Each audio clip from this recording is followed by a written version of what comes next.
Guys, happy Tuesday. We are jumping right back into Becoming Brigitte Season 2. So many emails that we have received. Very good clues that you guys sent us, some answers that we now have. Also have to tell you a crazy fact of what else was going on at Stanford University in the early 1970s.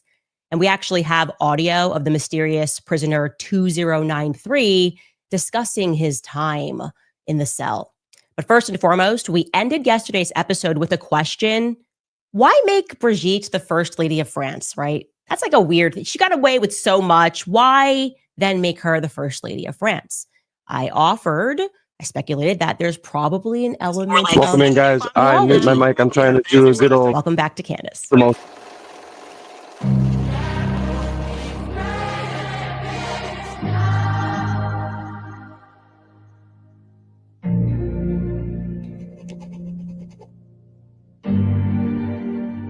If you're a regular listener of this podcast, and you have heard me say many times, everything is theology. But I can't take credit for that. That's actually something that my husband shared with me. At least when we first met, I asked him, why did you decide to study theology at Oxford? I remember thinking back then, like 2018, 2019, of all of the subjects available for students to take on at university, why would somebody want to pick religion? Especially a religion that you don't necessarily follow. Why do you want to learn about all of this? How silly I was, how wrong I was. Actually, I think now one of my biggest academic regrets is that I went to college, wasted my time when I should have just been studying religion and theology. Because in my political life, I suddenly realized nothing else actually matters, really. Everything else is theater. If you don't know what is guiding someone spiritually speaking, then you can't comprehend what is happening. It was at university that my husband made a decision to convert to Catholicism, and an even stranger decision in my mind, in my 2018 American mind, because it's almost a marker of a public education in America to be anti-Catholic. It's like Catholicism is a no-no. Everything you learn in history, the Catholics were just going wild, doing everything wrong in Europe. And gratefully, America, you're a young country, but you're getting it right. I now have a better understanding today of why that is. And I should say now, isn't it kind of curious that Brigitte is allegedly a devout Catholic? Anybody following the story believing that?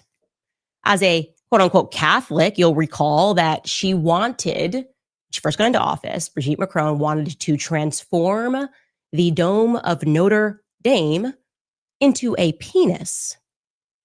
I'm not kidding. You guys remember this. Look, here's the headline. Just to quickly recap here, French president's wife proposed phallus and golden balls for Notre Dame rebuild.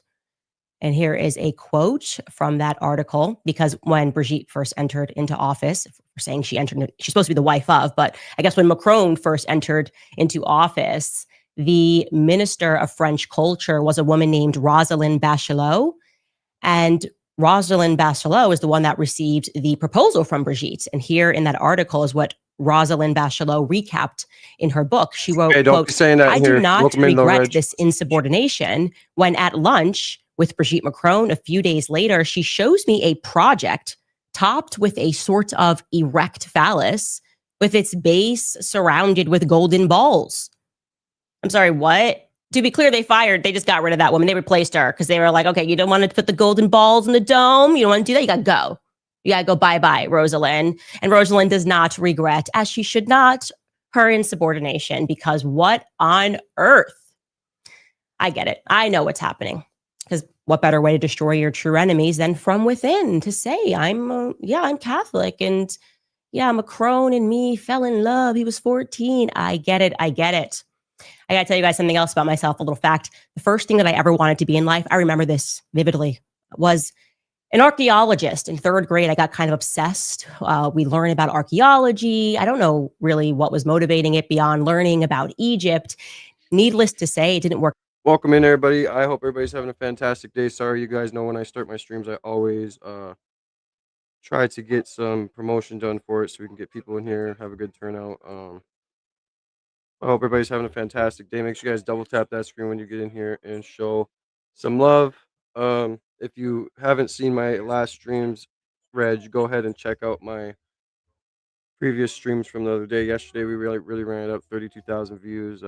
Really did well. I'm glad. Shout out to everybody who came in and showed love. But yeah, right now, so Candace is getting sued by some leader from somewhere. Apparently, she's claiming that this guy's wife is a man, a T person, and I can't remember who it is. Let's see. Out for me in life, but my interest I'll look it up. Give me a second. in artifacts being dug up that reveal secrets from the past, well, that never went away, which is why this artifact, there is an artifact rather, in this Brigitte Macron. So it's the first lady of France. She's claiming as a man. So I don't know. This is a little wild. Her doing this. So I guess we'll see what you know is said. But apparently, this girl's trying to sue her. She's not, coming out and proving that she's not a man. So I'm not really sure. But yeah. Let's continue, and I'll continue dialogue. Anyone that's new to the channel, make sure you guys go ahead and like the stream, hit the subscribe button, double tap the screen. That's all it takes to show some love and get some likes up there. So let's go. Saga, and it completely piqued my attention. I was like, I feel like I should be paying attention to this for some reason. So here is the true story. It's just a fact. In Amiens, remember that is the town where both Emmanuel Macron and Brigitte Macron were born. There was an artifact that got discovered in 1845. It is a bronze statuette, and it was located on the property of this military man named Captain Bournel. Now, I'm unsure if it's because of a language barrier that exists, but I'm currently unable to learn anything more about this Captain Bournel other than the fact that this statue was specifically found in the neighborhood of Henryville in Amiens. Now, if Henryville is ringing a bell to you, that's because you will recall that. I kind of want to bring it over to this real quick. Hold on. I just seen this on X. So let's go ahead and go see what's going on over here quick. I'm just going to go ahead and show this. Then we can go back to the Candace thing. Yeah, so let's watch this quick.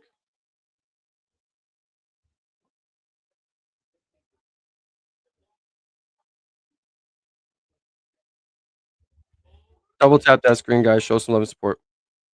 Oh, shit.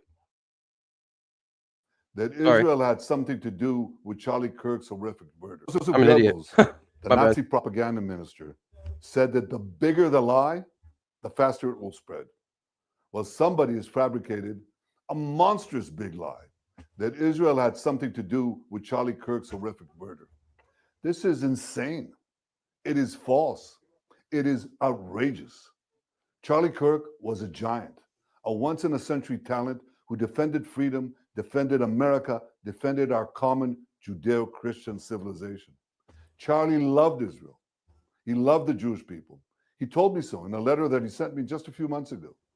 One of my greatest joys Keeps bringing up that letter, doesn't he? Is advocating for Israel and forming alliances with Jews to protect Judeo-Christian civilization.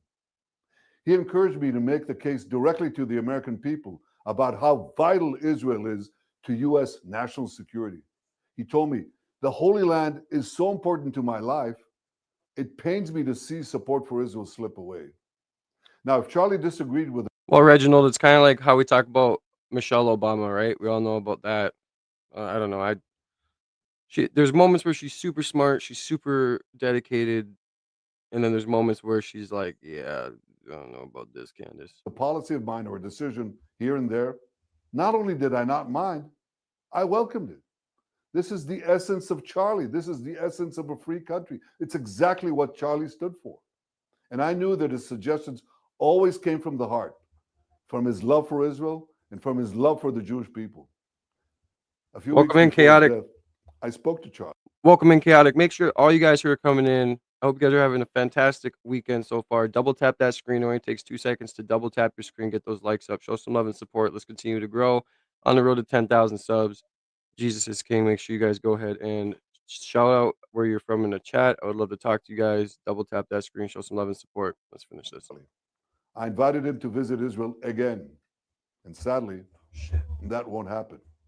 Now some are peddling these disgusting rumors, perhaps out of obsession, perhaps with Qatari funding. What I do know is, You know, that's one thing I skipped over yesterday too. Qatari funding. You just bombed them, Netanyahu.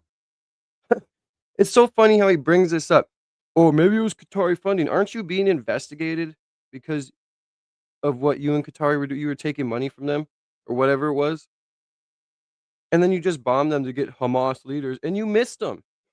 You missed your target, bud. And you just at the same time bombed a US ally.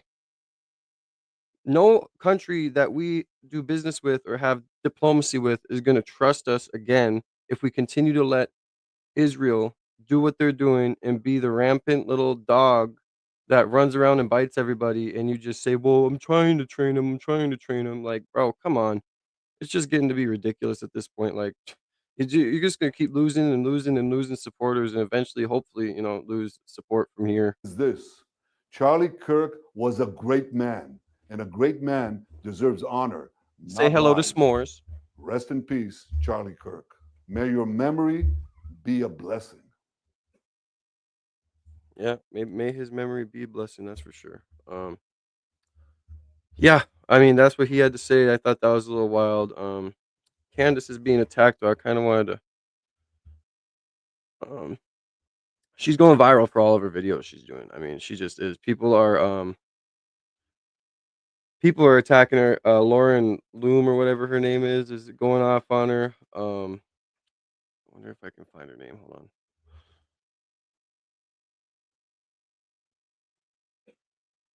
Lauren Loomer, that's her name. She's going off on Candace. I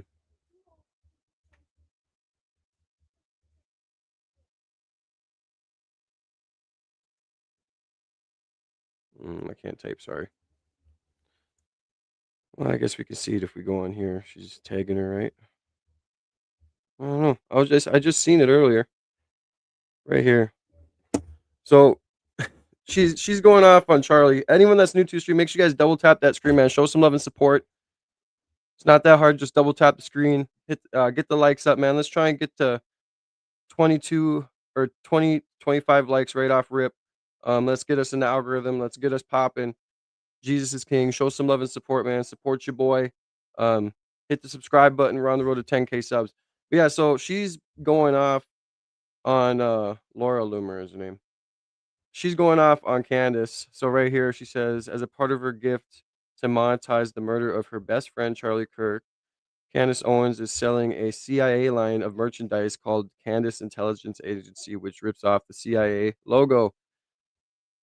It is a federal felony to use CIA seal without a license. 50 US code 3513, misuse of agency name in initials or seal. Prohibited acts. No person may, except with a written permission of the CIA director, knowingly use the words Central Intelligence Agency in the initial CIA, the seal of the Central Intelligence Agency, or any collateral imitation of such words, initials, or seal connected with any merchandise, impression, solicitation, or commercial activity in any manner reasonable calculated to convey the impression that such use is approved, endorsed, or authorized by the Central Intelligence Agency. You are likely breaking the law with your CIA merch, Candace. The CIA technically can sue you, Candace. Stop using their logo. It's really disrespectful to Charlie Kirk and the CIA.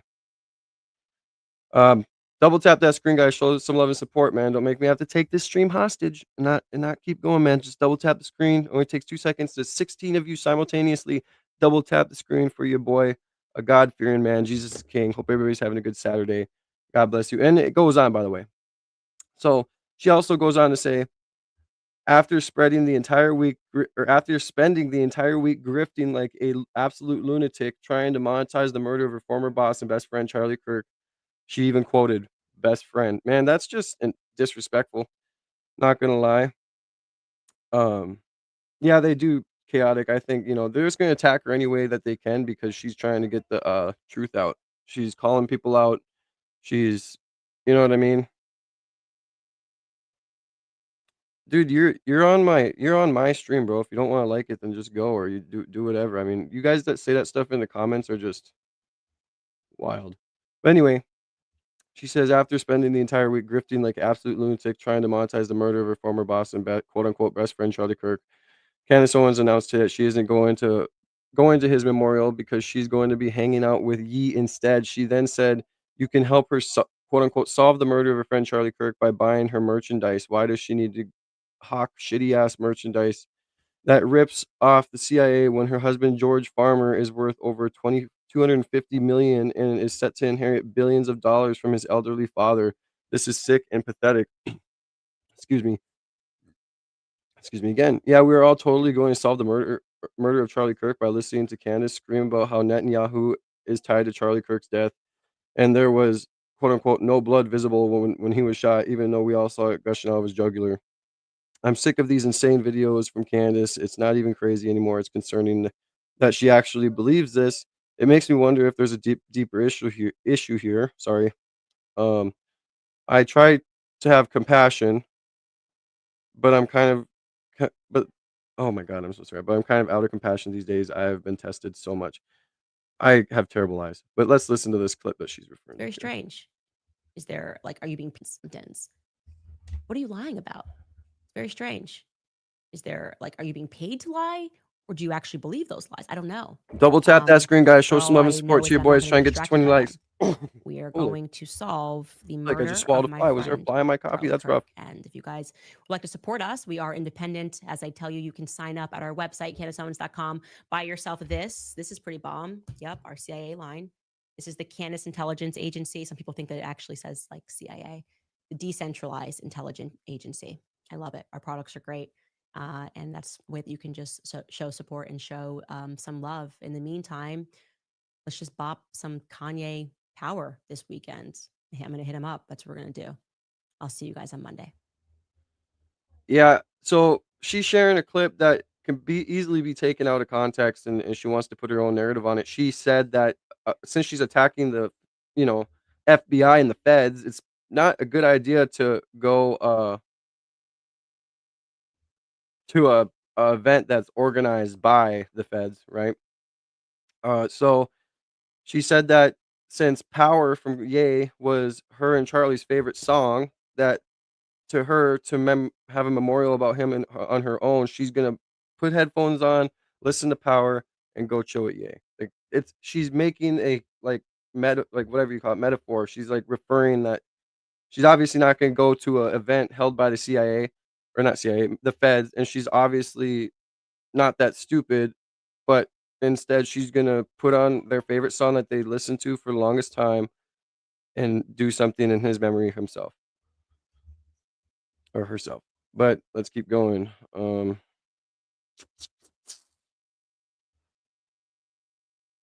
Which I want to see what she responded to with Lauren or Laura. Okay, so she said, "We had this merch available since last month. Also, I don't think you realize how unintentionally hilarious it is that you are alerting the federal government over parody t-shirts. Zionists are really scraping the bottom of the barrel in terms of their influencers. Lol." Yeah, I mean, the video we're watching, she is trying to say that Brigitte girl, the first lady of France, is a T-boy. So, yeah, let's continue this video that she's talking about. Easy was never crazy. You just don't know your Bible. Jesslyn, I think you are one of the smarter ones in the chat, to be honest with you. I think the reason why he went crazy is because he realized I think he just had a great awakening and it was too much for him and he's just going crazy. Um, he is going crazy, but not the kind of crazy that we think. I mean, he's just woken up and I think, he's been saying a lot of the shit that we found crazy before, but if you pay attention, a lot of it's kind of coming into fruition now. So I don't know. It is what it is. Let's keep listening. Hey guys, we got 91 people in here. Can we get 11 more people? Just double tap that screen, show some love and support, man. Let's get to 20 likes. Much love, man.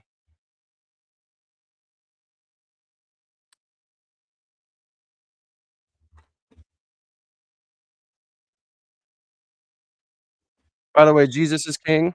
Like the video if you agree. Don't forget that I will be speaking at my college on October 3rd from 7 to 8:30, and it will be live streamed, so come tune in for that as well. And we will be live longer today. I don't work. I'm not on lunch. My day off. Obviously, I have the weekends off, so I'm going to try and be live for a few hours today. So buckle up, share some of your love, and double tap your screen. If you don't like me, just hit me in the face twice so we can get the likes up.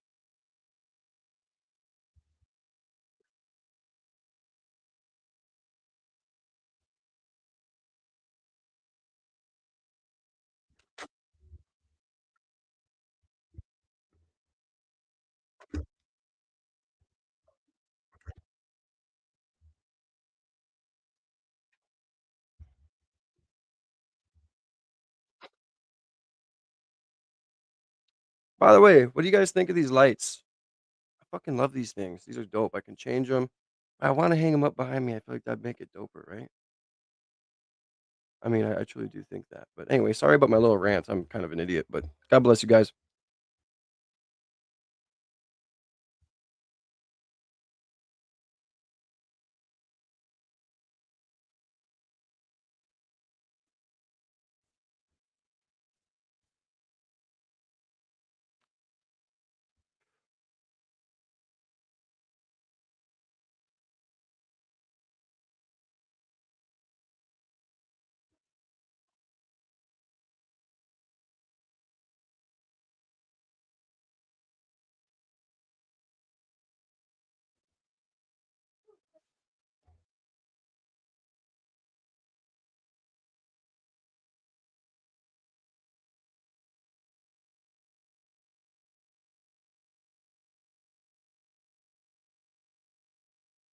Oh my God, I'm an idiot. You guys, I'm so sorry. See, this is why I'm stupid sometimes. I didn't even smoke today, man. I'm just The stupid. god of Rewind a Beside little bit. to be Double in tap that screen that for my stupidity, broken guys. Maybe it'll arm. give me a couple brain Is he cells. supposed to be holding grapes? Here is what that statue should look like. Okay, on the right hand side, we know that because that statue is called the god of Besançon, which is south of Paris in France. So that on the left is what is the god of Amiens. On the right, that is the god of Besançon. Again, who's giving these statues this name? I don't know. Now I'm going to explain to you, and I want you to listen very carefully to everything that is Okay, so the Charlie Kirk stream she's been doing, I feel like she's kind of spot on a lot of things. I'm supporting her. But this stream, I'm not gonna lie, I don't know if I support her fully. Like, I feel like we're about to see a little bit of the crazy Candace right now. So buckle up and listen to how she's about to accuse the whatever it's called, the First Lady of France, a T-boy. represented in this unique statue, God, quote unquote, God of Amiens. Okay. King Midas is represented by the animal ear. Cybele, who was a demon and also the ancient mother goddess of Anatolia, who castrates herself, is castrated, is represented by the snake. And then Dionysus, also goes by the name Attis, is represented by the grapes. Okay, that's the effeminate looking male. And lastly, the goat ear is Pan. I'm going to tell you the story of how these all come together, how these mythological figures are all related to the same story. As it turns out, the statue relates to the pagan belief in how Phrygia, which is a region in modern day Turkey in Anatolia, came to be. I'm showing you that on the map. It is relevant. Turkey is always very relevant. The story goes that there was an oracle that was consulted to determine who would become the next king of Phrygia. Now, consulting an oracle, generally speaking, typically involves some high priestess who becomes possessed spiritually by the deities and is able to communicate messages. This particular oracle declared that it was going to be Gordius who would become the king of Phrygia. And he would do this once he rode his cart into Phrygia alongside the high priestess Agdistis. Okay. Agdistis was a hermaphrodite. The gods feared this monstrosity, saw it as a demon, and so they castrated Agdistis. And then what was left was a woman, I suppose. Hey guys, we got 233 people in here. Can we get 20 likes? 20 more likes. Everybody just double tap that screen. I hope you guys are having a good weekend. Jesus is King. Hope you guys are praying this weekend. I hope you guys are staying spiritually sound, good energy, good frequencies all the way. Much love to everybody, man. Thank you for being here again. I'm trying to bring you content every day. Today you have me for a long time. I'm not on lunch. I don't work. I'm here to bring you my time because you bring me yours. So I think you at least deserve my time. Appreciate you, Pointless. Love you guys, man. Double tap that screen. Show some love and support, man. Let's try and get to 30 likes. You just need 18 more likes. Let's go. And she becomes Sibylle.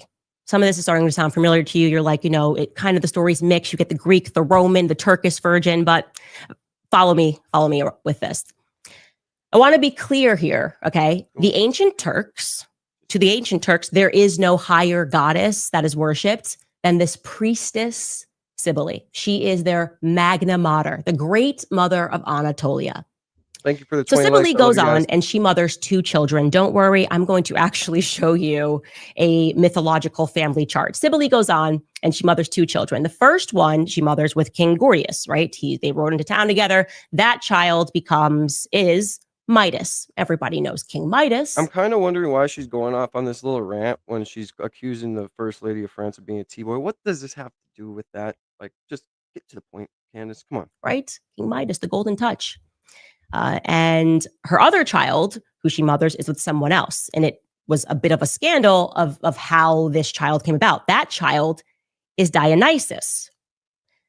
Now, you will recall that Brigitte Macron from Amiens handpicked Thomas Jolly to put on that now notorious Olympic show that outraged the world.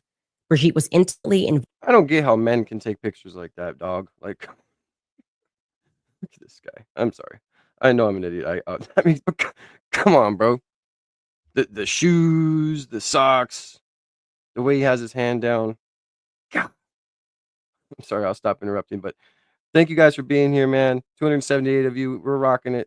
Double tap that screen, man. Let's try and get the 50 likes. 39 likes we got for 29. I don't know. I'm not good at math. Just help me out. Much love, you guys. That now notorious Olympic show that outraged the world. Brigitte was intimately involved in the planning of that performance for some reason.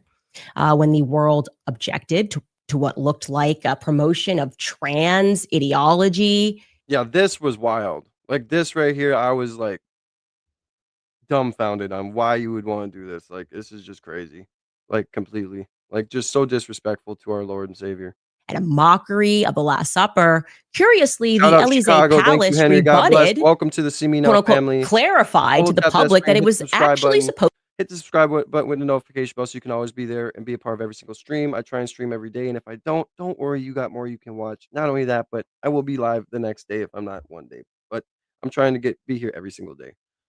Dedication, man. Love you guys. To be a tribute to Dionysus, the Greek god of wine and revelry that is represented in this wild. god of honor. I mean, this is just, who would attend this? Like, just, oh my God. On figurine, okay? Brigitte actually went so far, this meant so much to her, to clarify this point that she stipulates it in her lawsuit against me. That performance was actually about a Greek god. It says, Owens went so far as to claim that the 2024 Olympic opening ceremony, which was a tribute to Greek mythology, was designed to honor Brigitte Macron because she is transgender. Oh, so you're doubling down on that. This is actually supposed to be something related to Greece.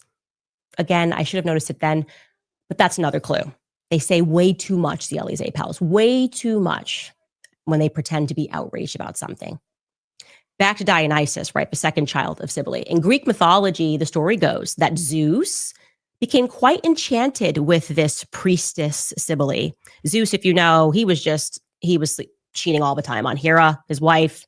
And one of these individuals, it's Sibylle. He gets enchanted by this priestess and he begins to see her on the side. And the end result is that Sibylle becomes pregnant with his child. Hera, Zeus's wife, decides like, oh, this is crazy. And she's in a fit of rage. And she decides that she's going to disguise herself as a nurse. And she's going to ingratiate herself with a pregnant Sibylle and manipulate Sibylle by sowing seeds of doubt in her mind. Like, oh, are you sure that your paramour is Zeus? Amen, user 101. Thank you. I appreciate you. Double tap that screen, guys. Let's try and get to 50 likes.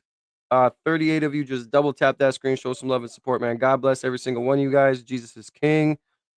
Yeah, we got this, man. Happy Saturday. I hope everybody's having a fantastic, lax weekend. And y'all be safe, man. We're learning history. We're reacting to why she's being attacked for calling the First Lady of France a T-boy. So, I mean, you're in here just trying to be a keyboard warrior, but appreciate you. It's like the god Zeus, and Sibley's like, yeah, I'm sure. She's like, how are you sure? Have you ever seen him? Has he ever presented himself in his full godly divine form? Like, I feel like you should find out whether or not that's actually Zeus that's trying, and it works. The reason Hera wants Cybele to ask Zeus to appear before her in his divine glory is because, mythologically speaking, if a god appeared in his full divinity before this guy Lee's just trying to rage bait. That's it. A human or a priestess, it would automatically kill that person. The sight is just too divine. And like I said, Hera's trick works. Cybele then says, Zeus, if you're actually Zeus, appear before me. And instantly, Zeus is like, no, don't make me do this. Don't make me do this. He does it. Cybele is then struck by a thunderbolt of lightning, and Cybele dies and goes into the underworld. The impact of this lightning strike forces her son, Dionysus, to be born prematurely. Zeus then rescues this premature Dionysus by sewing him into his thigh. When it comes time for Dionysus to be born again, like twice born, Zeus knows that he has to hide this child because Hera's going to freak out. If like, what? You keep it. I agree, Cujo81. Everybody who's in here, double tap that screen, man. Thank you for giving me your time. You could be anywhere else in this world, but you're here with me right now. That's why I try and bring you my time every single day. God bless you guys. Double tap the screen, man. Let's try and get to 50 likes. Well, let's try and get to 100. There's 327 of you in here, man. Let's try and get to 100 likes. We're on the road to 10,000 subs, man. And then after that, obviously 20. We make small goals so we can feel good when we achieve them, right? But in reality, we're going for the play button, right? That'd be nice to have in the background, but I love you guys, man. Thank you for being here. Hope everybody has their coffee along with me because I can't function without coffee in the morning. You know, being full-time single father of 2 girls, I need my coffee. The child is that this is not happening. So he asks the messenger god Hermes to take Dionysus user 101. I'm gonna put you as mod just in case I don't. Where he is instead going to be raised by a half goat known as Pan. Here we are, Pan in the forest. Thank you. This is it. So to be clear, Pan, this half goat, becomes the foster parent to Dionysus. I'm going to show you the family chart because this is very relevant. Okay, so you've got Cybele up there. Let's just try and run it up so much we get to 1,000 concurrent viewers, man. That would break my record straight up. So like, share the video, double tap. Let's try and make this the all-time biggest stream I've had today, man. Right, the demon of Anatolia. She mothers the child with Zeus. She's now in the underworld, right? Dionysus. On the other side, Cybele and King Gordius are going to have Midas. Okay. The interesting thing about Pan, this half goat, as some people interpret him as Satan, is he's a bit of a lush. He's always drunk in the forest because when he is in a drunken stupor, he's able to tell prophecies. So Pan is the god of shepherds, flock, and drunken revelry. Pan does, as he is asked, he fosters Dionysus, and Dionysus then grows to be this very beautiful, as they describe it, effeminate-looking young boy who clearly adores Pan with the horns. One night, Pan is hitting the bottle a little too hard, right? And he is found in a drunken stupor by the now King Midas's men. They find this like half goat. They bring him back to Midas's palace. And of course, I had to grab pickles. Who doesn't need pickles in their studio section, right? King Midas recognizes Pan because of his dad, Gordius, and he resolves that he's going to keep Pan safe and comfortable in his palace. Yeah. Now Dionysus is panicked because she can't find her foster father, he is panicked because he can't find his foster father, and then he's completely relieved when he discovers that he's with King Midas. which Bella, that's Bella Pickle? actually his half brother, right? Cybele is both the mother of King Midas and also the mother of Dionysus, this pretty boy. So happy is Dionysus, who is half god because Zeus is her real father, that he says, I'll do anything you want, Midas. I'll give you anything you want as a reward, a gift for taking care of my foster father, Pan. Your wish is my command. And King Midas, Hey man, we need 58 more likes to hit 100, man. 58 of you, just double tap that screen. Much love. God bless you guys. Jesus King, amen. is greedy. He's very greedy. He says, I would like the Midas touch. Everything I touch, I would like to turn to gold. And the Midas touch is granted. Now, of course, that touch turned out to be a bit of a curse. King Midas goes on to accidentally turn his daughter into gold when he tries to console her. And then he realizes, oh, okay, maybe I shouldn't have asked for this. So he goes back and he starts pleading with his half sibling. And he's like, look, bro, I really need you to kind of get rid of this thing. I know I loved gold so much, but I didn't really think through my request. Please, just let me get rid of this. Dionysus eventually obliges and he tells Midas to go wash his hands in the river Pactolus, and the gold will instead be transferred there. Now, just popping into ancient life, in case you didn't know this, Pactolus, that river, ironically, that is where an absurd amount of gold and silver was found beneath that river. In fact, that river became the source, and this is important, of the very first gold coins that were used. That's my point. Like, she's over here talking about, like, it's obviously becoming Brigitte, the god of Amiens or whatever. Brigitte is the first lady of France, who she's claiming is a T-boy. I don't know why she's doing this little history section thing, but it is what it is. Double tap that screen, guys. Let's try and get to 100 likes. I love you guys. Thank you for spending time here. Just double tap the screen. If you don't like me, then double tap my face twice. You get satisfaction out of hitting me in the face, and then I get satisfaction because we get to at least 100 likes. In the ancient world. I'm sure there's a few of you. Banking begins right here, guys. I can't make it up. I promise. Look, I'm not gonna lie. I love history too. I could sit here all day and watch it. So I mean, it is what it is. I like learning. Like, if I'm not learning something, I feel like I'm wasting my life. If you want me to shut up and just let it play, go to her channel, Ryan.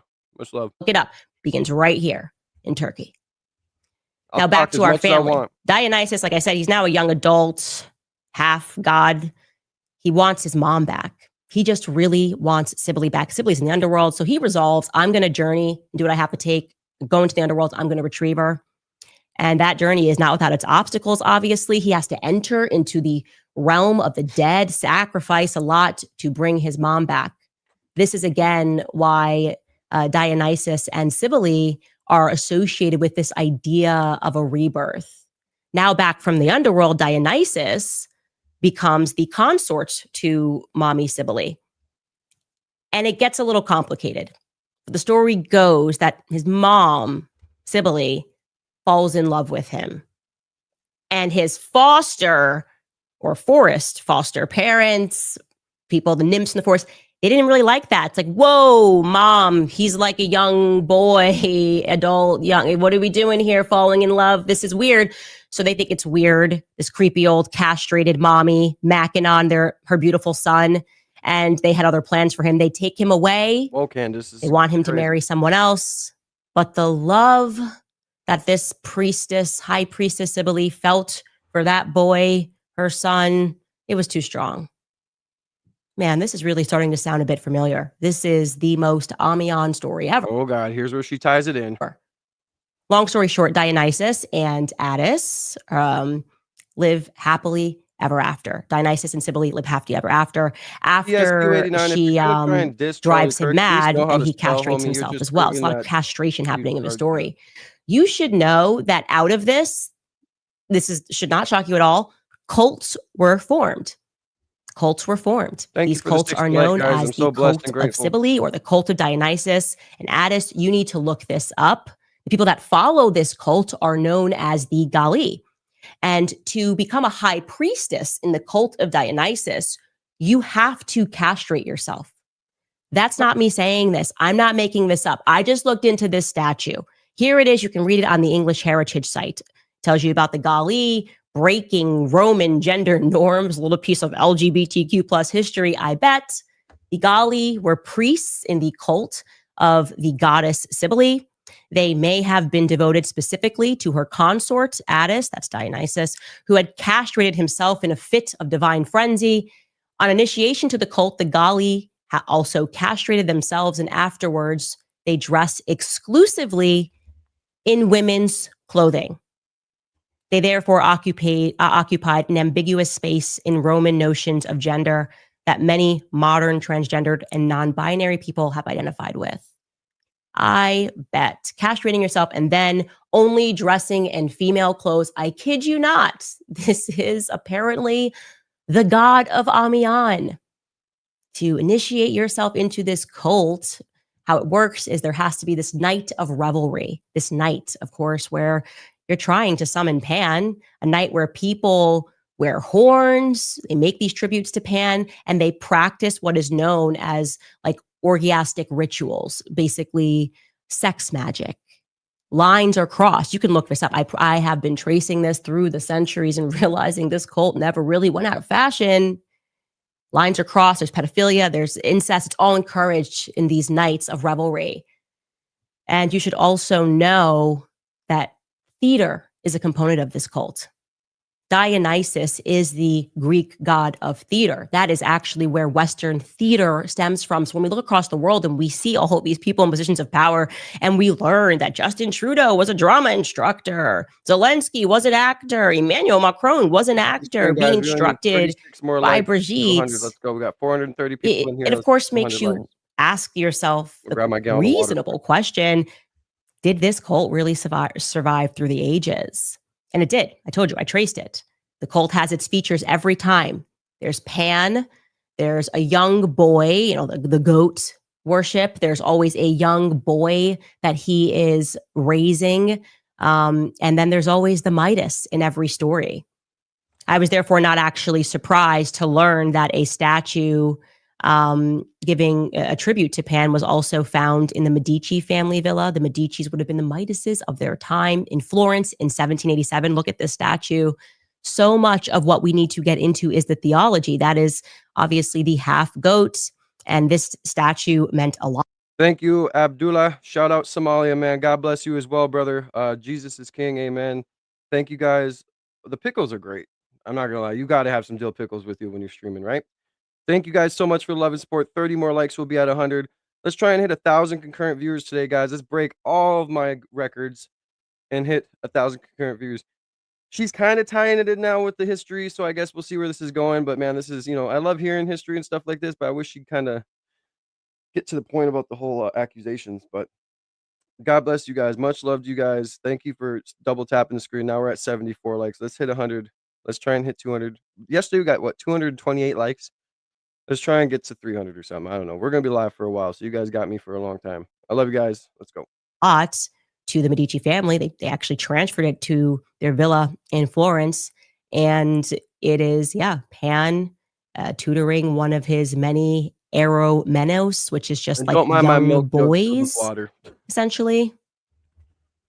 I don't know, guys. All I'm saying is that it's interesting that we're discussing this whole becoming Brigitte thing, and Brigitte decides to put on this Dionysian festival for the Olympics where people are cross-dressing, and then we just find out that this is the quote-unquote god of her and Emmanuel's hometown. It's just weird, okay? It was also weird that at Brigitte's wedding to Emmanuel, they chose this very strange cake topper with horns. From Xavier Poussard's book, Becoming Brigitte, he writes this, is quote, all so demonic, regarding that strange wedding. And I think, do you have that up? Everything there is strange. From the sleeveless and particularly short dress that's worn by Brigitte to Emmanuel Macron's pink tie knot, not to mention the cake topper, possibly evoking the horns of Baphomet. Strangely, he continues, this wedding did not appear in the local weekly Les Echos du Touquet for October 20th, 2007. The only event mentioned at the town hall is a christening, end quote. So yeah, it's a weird wedding, and they couldn't find that this wedding was reported on in the local press, and no explanation for that cake topper. On a further fashion note, back in 1972, the Rothschild family had this infamous party, a surrealist ball, where Welcome in, guests were everybody new to the required stream. to Make sure you wear guys hit costumes, the and it was subscribe button. hosted We're on the road by to 10,000 Baroness subs, man. Double Helene de tap that Rothschild. screen. And I have to say, I wouldn't wear this. Exactly, this is it. Like, I wouldn't Someone wear smart in the chat. that she's wearing there. It really makes you wonder, but you're not allowed to wonder, by the way. People, even if you ask AI, it says any questions about what she's wearing at night is deeply anti-Semitic. I mentioned all of this to you because as we're pulling together the pieces of the Epstein story and we're talking about Sigmund Freud and we're getting about Emmanuel Macron, you start to see these themes.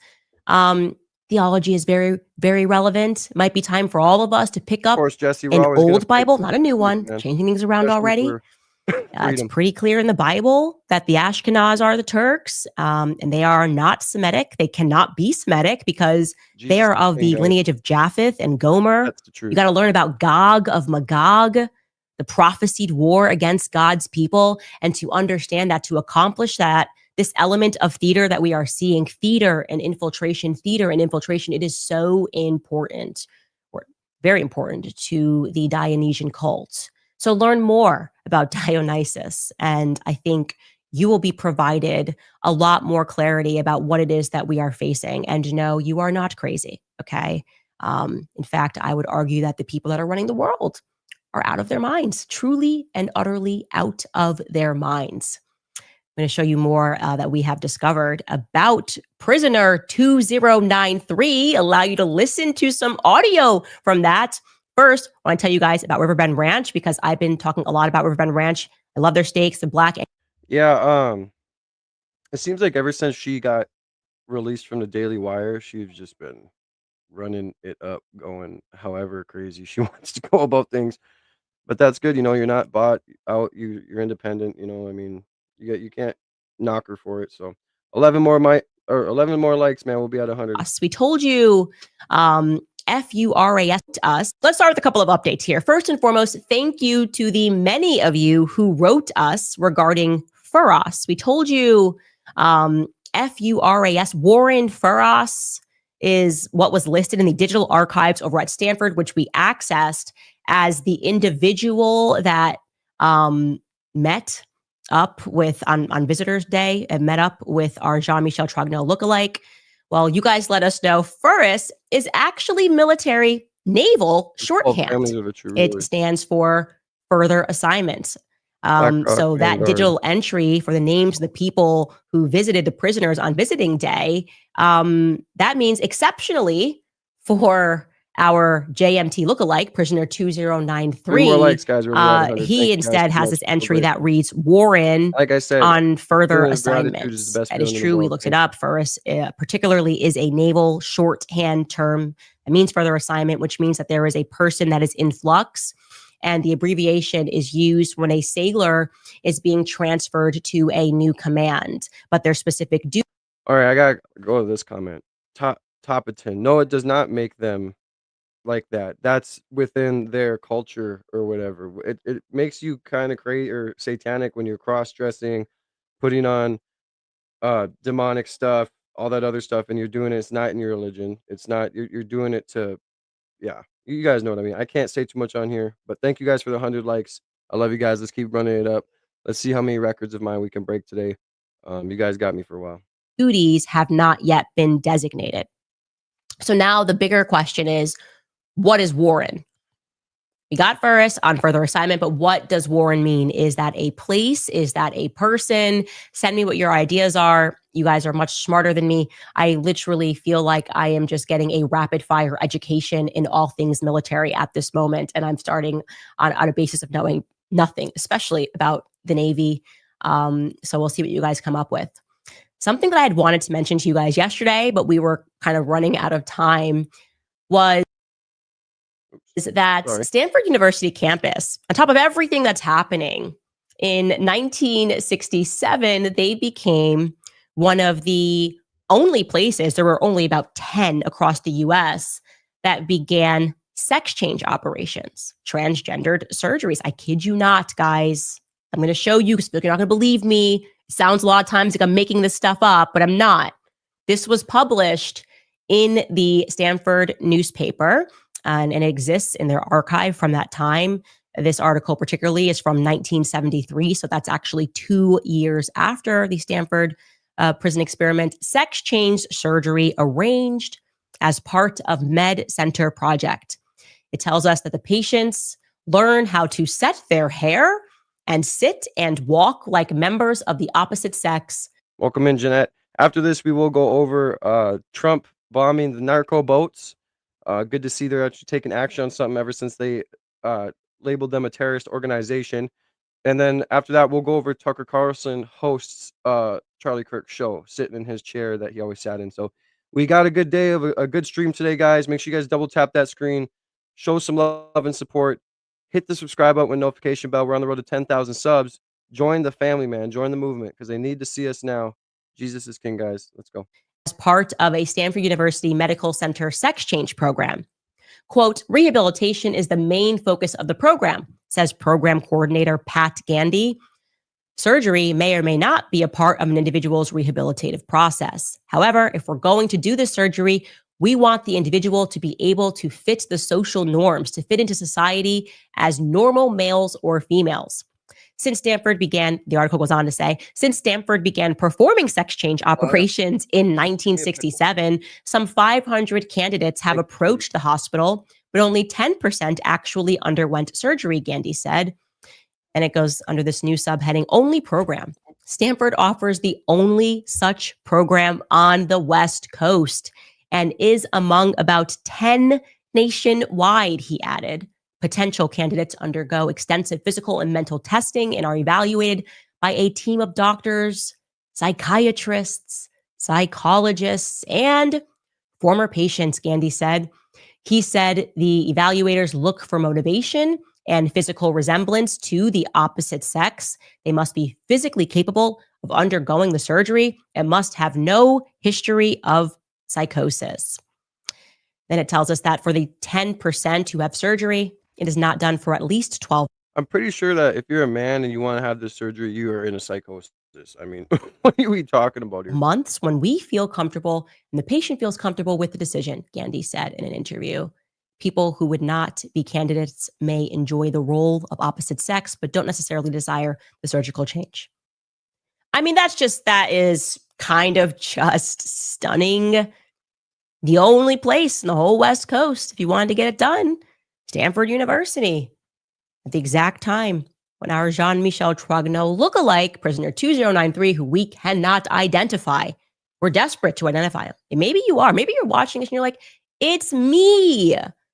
I'm Thomas Williams. It was me the whole time. I look just like JMT. It's crazy, but I'm not him. Trust me, bro. Reach out, please. Email us, tips@CandaceOwens.com. By the way, that is something, being the first to embark in sex change surgeries and transgender surgeries is something that Stanford to this day still brags about. You can check out this headline. You know, it's a part of LGBTQ awareness, new historical collection on gender affirming care at Stanford. They're like, we did this first. Amazing. Absolutely amazing. In celebration of Pride Month, they're like, we are just showcasing everything that we did to be the first people that took care of trans people. You have to wonder, as we all watch the world go trans mad, are we being indoctrinated, you guys, into somebody else's theology? Are we being indoctrinated into somebody else's faith? We talked about this combination of the male and the female. The more you learn about Cybele, the more you learn about Addis and or Dionysus. They try to pretend these people were not the same. Absolutely, they are the same. You really start to understand what is happening in this world. So, I mean, thanks for the tidbit, Amiens. Also we received tons of emails regarding George Pompidou. We told you that was the prime minister who became the president of France after this color revolution was staged to overthrow Charles de Gaulle, who was much more like, no, we're not doing this thing. We're not moving away from gold. This is not a good idea for us to just join the global fiat system. Well, this is one of many comments that we received. I'm reading this particular one from YouTube. This person writes, Candace, important nota bene here. George Pompidou was the director general of the Rothschild Bank in Paris before becoming prime It's all part of minister their plan, and guys. later the president of France. Working under the leadership of Guy de Rothschild, Pompidou joined the bank in 1955 and quickly rose to a management position, working there until 1962. Definitely smash. Thanks for your work. He is correct. I Just don't talk. fact-checked that. It is I'm true playing. that George Pompidou, very similar story to Emmanuel Macron. I mean, it's almost the same thing. Just like a hand on him, a Midas touch upon him, gets pulled to the Trying to get ranks to 200 likes, and guys. Much love, you becomes guys. the God president bless. after they had to I mean, it's like, I don't know. Do I see an Adam's apple here? I don't think so. Definitely see one on this guy, though. get rid of de Gaulle. And yeah, then France came and picked up their goal in this mysterious naval fleet. Apparently, Air Force was involved. We don't know. We don't really know how that happened, what route the gold take.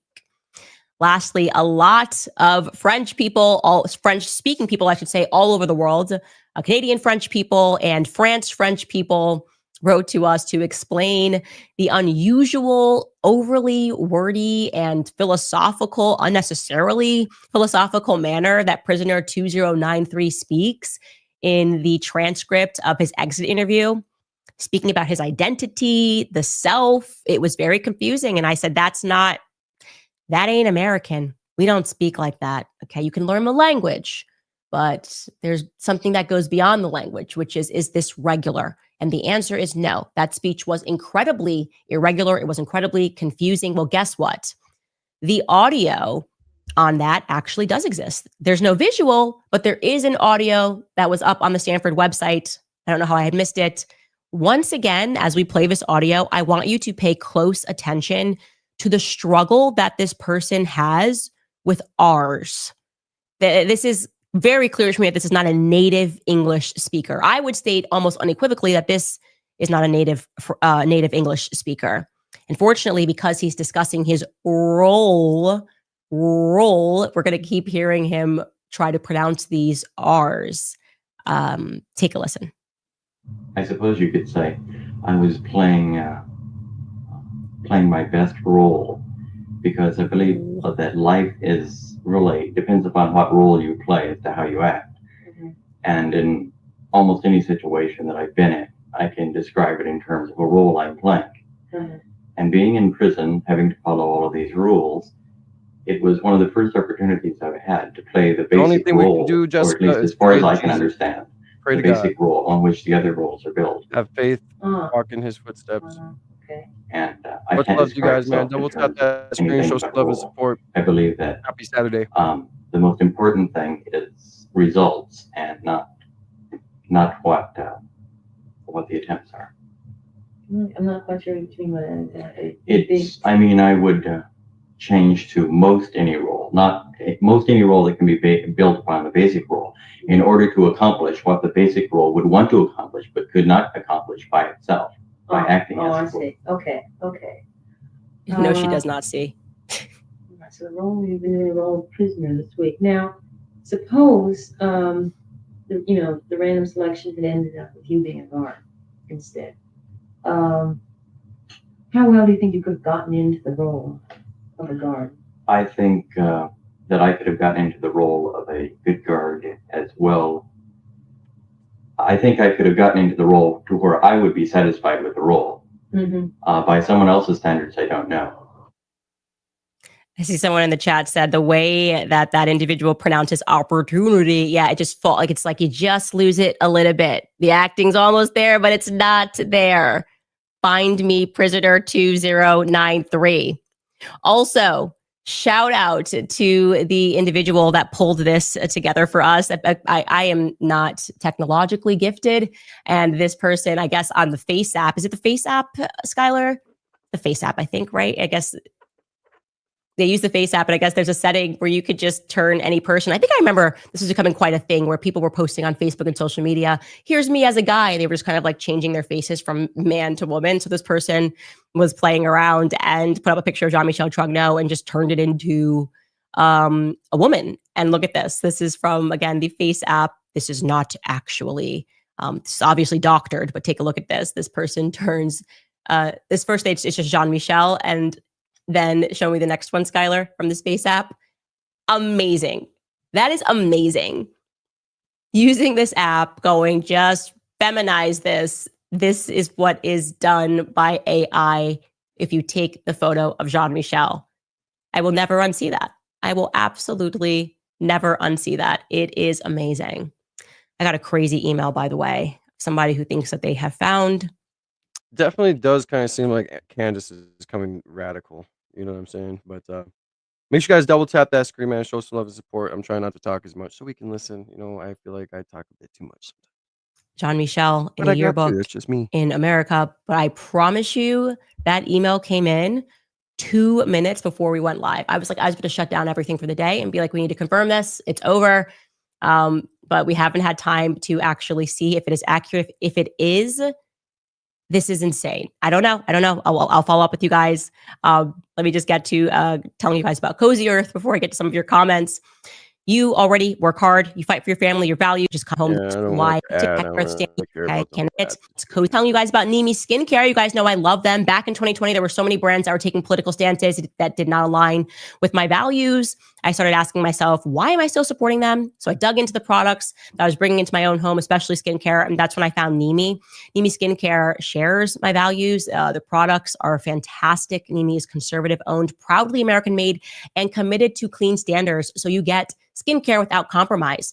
One of my favorite skincare routines with Nimi is their Clean Transformation Trio. You first start with their Pure Punch Protein Cleanser to remove makeup, SPF, and grime without stripping, while nourishing with proteins and botanicals. Then you can use their Crystal Clear Toner with glycolic hyaluronic acid to smooth texture, refine the look of pores, and deliver that deep, lasting hydration within. Captain Bornell, somebody used, what are the chances? I'm just saying. Who named it the God of you guys? What are you thinking? What are the chances? I'm just saying. Who named it the God of Amiens? Somebody read a textbook. Somebody who speaks French, tell me who gave it the name. It's just a funny name. Also, who is Captain Bornell? I need to know everything. I'm so nosy. I need to know what they're digging up in their backyard in Henryville. Okay, I need to know. I just have to know all of these things immediately. And so I am interested. I'm interested in every aspect of this story. It's going to cost you, Brigitte. Look, I don't have the money that you have behind you, but I'm interested and I am focused on exposing everything because there is, like I said, a true spiritual darkness here. But I believe it's being revealed, right? I believe it's wrapped its way around this earth and is being revealed. Lexi writes, please continue the Epstein series. It was getting so good. I love your work. Don't worry, we are not done with any. These series are ongoing. They're all ongoing because until we get the entire world awakened to evil, we got to keep going.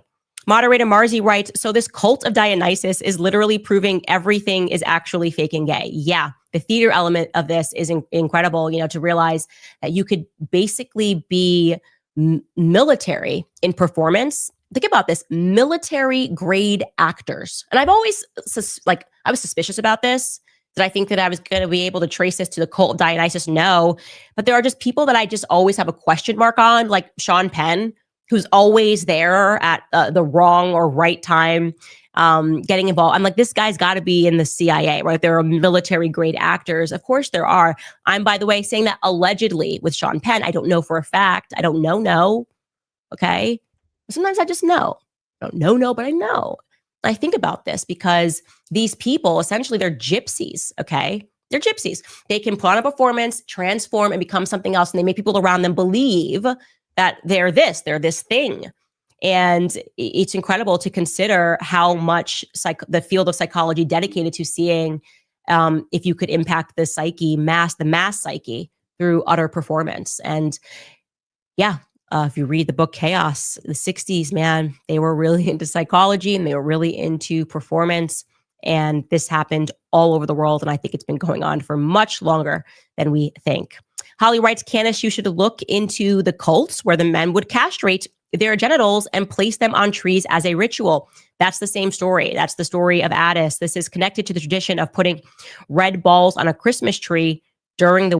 Yeah, Topatin, she's getting sued by that Brigitte girl, the first lady of France, for accusing her of being a T-boy. So I don't know. I mean, it's going to be interesting to see how this goes, but Like I said, hit that subscribe button, guys. We're on the road to 10,000 subs. Thank you for being here with me today. Hit the like button, double tap that screen. It only takes 2 seconds to show some love. If you don't like me, just hit my face twice. You get satisfaction to hit me. I get a like. It is what it is. Hit the notification bell so you can always be a part of every single stream, guys. I love you guys. After this video, we'll be covering the Trump bombing narco boats, which I think is awesome since they were just labeled a terrorist organization. And after that, we'll watch the Tucker Carlson hosting Charlie Kirk show. So buckle up. Winter solstice. Oh my gosh, I will never be able to unread that. I will never be able to unread that. I know exactly what you're talking about because the story of Addis and the forest and what happens after he castrates himself. I am so upset that I will never be able to unread that. Thank you for that. Crikey writes, it's amazing what you find when you want to know if the president of France's wife has a, well, ask Tim Dillon. It is. It is. And like I said, this entire journey obviously is there are so many things that are just God. They're making me interested in this, making me passionate enough about it that I didn't let it go when the entire media came down and was like, no, this is crazy. The idea that, and I'm like, what are you talking? This is like a very solid story. And now the entire world being tuned in and listening to it. Maggie writes, if we are not in the Matrix, it is at least an alternate universe that we are beginning to see alongside our reality. My head hurts. Yeah. Oh, it's a matrix, my friends. It is a matrix. And like I said, you might want to buy yourself an old Bible. Get into understanding where these tribes went, what they were up to. No, not everybody was Shemitic, from Shem. It's very important. It's a reason actually that they made us to indoctrinate us further into their cult. When you learn in school, oh, it's science, it's transgenderism. They turned everything into a science. They realized this is the hack. Tell people you're too smart to believe in God while they believe in their gods. And they're going to indoctrinate you into doing things to worship their gods, like abortion, the sacrifice that is being made to their gods, of course. And you can trace that through the times to a specific tribe. The murder of children. You will always know them by their fruits, right? And this transgenderism thing, I was telling you, the Kabbalah, they believe the Kabul, that is rooted in Turkey, right? The Kabbalah, this combination of the masculine, this is like, oh my gosh, to them, that's peak. That's Sibylle, that's hermaphrodite, the hermaphrodite Sibylle or Agdatus, Distus, whichever name you want to use, whether you're reading Roman, Greek, Turkish, Egyptian, stories are told over and over again. And it makes your head hurt, but it also gives you clarity because if you're not in the cults, then you got to fight the cults. And do you know the best way to fight them? The author of lies with truth. It's that easy. It's that easy. Rebecca writes, Candace, you should read into the Titanic disaster. Oh, come on. You know, I already know about the Federal Reserve and the story of the Titanic. Basically, getting back to this gypsy cult, the gypsies, as we learned in my book club, they established Hollywood. So the ultimate trick, the carnies establishing Hollywood and then giving everything a screen, is it allows them to tell their story and make us feel overcome with emotions. It allows them, it's almost a way to possess us with lies. And yeah, the Titanic story wasn't really kind of about a woman. If you guys haven't heard about the Titanic story, it's really interesting. Let me know in the chat if you know about it. But everybody in the chat right now spam Jesus is King. I think we need to pray for her at this point when it comes to certain things. So Jesus is King in the chat. Double tap that screen. We're about to get to the next video because this is just kind of rambling on, but we'll let it play for a couple more seconds. But yeah, the Titanic situation was basically a setup. All the important people were off the boat before it took off, just miraculously didn't go on. And yeah, it's just a whole thing. Woman throwing what was it? What was she throwing into the ocean? Emerald into the ocean and falling in love with Leonardo da Vinci. What is it?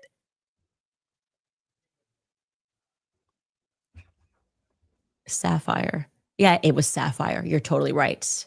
And she's like, my heart will go on. And she's like this. Yeah, it wasn't that. That's not real, guys. I'm sorry to tell you. And when you're ready, I know now might seem a little too early because we've got a lot to digest. When you're ready to discuss the moon landing that Brigitte experienced with Americans, you let me know. And if you're ready for that, there's already a past episode on that and what that had to do with, believe it or not, sex magic, cults, people, the Jet Propulsion Laboratory, the precursor to the Apollo program, they were practicing ritualistic sex. When you're ready for that, the cult of Dionysus is in the NASA story, and so it feels kind of appropriate, maybe potentially interesting pathway that we can go down is to explore why Brigitte was here when she experienced the moon landing. And how exactly, by the way, did she experience that? I have so many questions. I can't wait to get this mythological woman under oath. All right, guys, I'll see you over at the book club. And otherwise, see you guys tomorrow. I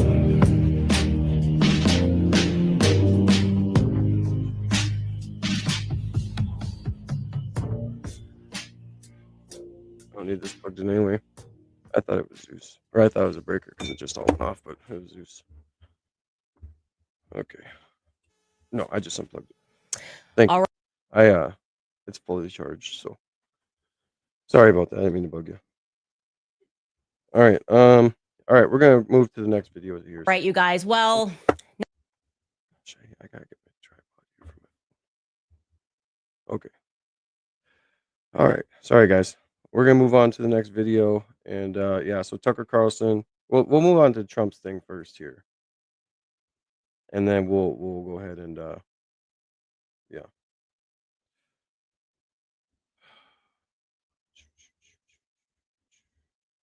All right. So United States recently labeled the cartels as terrorist organizations so we can start doing intelligence, attacks like these, things like that. So we're going to watch a video here about this. I thought this was pretty interesting. I'm glad that this stuff's happening. A live look at the White House where it's we'll tap approaching that screen, let me know 9:30 in the chat. in the nation's capital. Let's talk about some of the recent military activity from the White House. President Trump posted. And by the way, make sure you guys are subscribed. Double tap the screen, show some love and support. Hit the notification bell. I want to see every one of your beautiful faces back into the live stream next when I'm live. This earlier this evening, saying, on my orders, the Secretary of War ordered a lethal kinetic strike on a vessel affiliated with a designated terrorist organization conducting narco trafficking in the U.S. Southcom area of responsibility. Intelligence confirmed that the vessel was trafficking illicit narcotics and was transiting along a known narco trafficking passage en route to poison Americans. The strike killed 3 male narco terrorists aboard the vessel, which was in international waters. No U.S. forces were harmed in the strike. Stop selling fentanyl, narcotics, and illegal drugs in America and committing violence and terrorism against Americans, the president says. They did release a video of the strike. The president putting this on social media. You'll see it here in a moment. This looks fairly similar to previous videos we've seen. Again, this is the 3rd lethal strike that's been carried out. Did you guys see how big that missile was? Wow. Videos we've seen. Oh, God, so quick. Here in a moment. This looks fairly similar to previous videos we've seen. Oh, see, right? Again, this is the 3rd. Looks fairly similar to previous videos we've seen. Yeah, I can't get it. You guys. Again, this is the 3rd lethal strike that's been carried out against alleged drug boats in international waters. Oh my gosh, this footage is absolutely wild to see. Hal Kemper is standing by. He's a retired Marine intelligence officer and the host of the Strap podcast. Hal being... We don't have to see all that. I just wanted to show that video here. I thought that was pretty interesting that we're doing that. I really am glad we're doing that. But all right, so we're going to go ahead and move on to Tucker Carlson hosting Charlie Kirk's show. I figured we would watch that. I think it's pretty interesting. So this was yesterday or last night's show. It was uploaded 20 hours ago. So buckle up. Let's see what this is going to be about. I know he already did a video kind of talking about what happened. I'm curious to see on how he kind of hosts this show. So double tap that screen, guys. Buckle up. Let's try and get to 200 likes. Let's get us in that algorithm. Hit the subscribe button. Comment down below. Much love.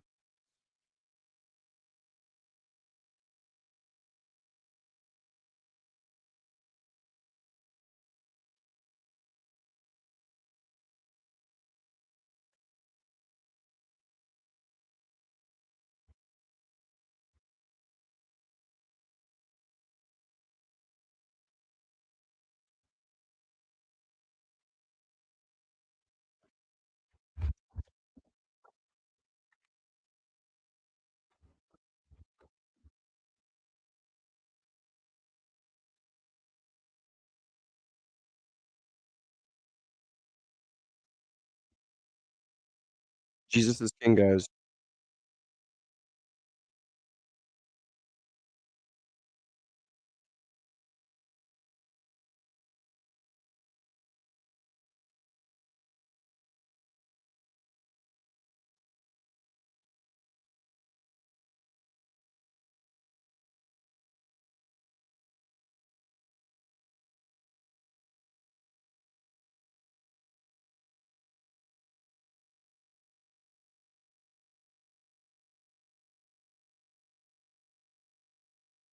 We'll go past also.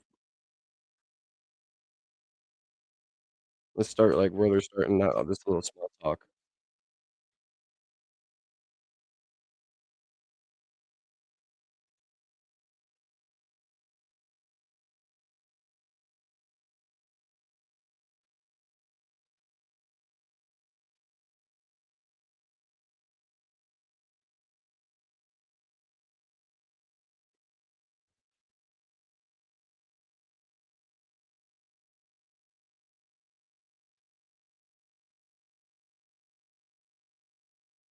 Exactly, Rambo.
We both knew that we had each other in that way.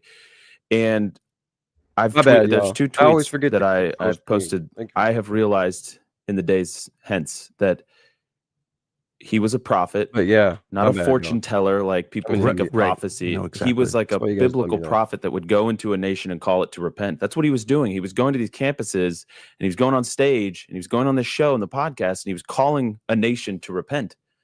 He went to London and he called England to repent at Cambridge and Oxford.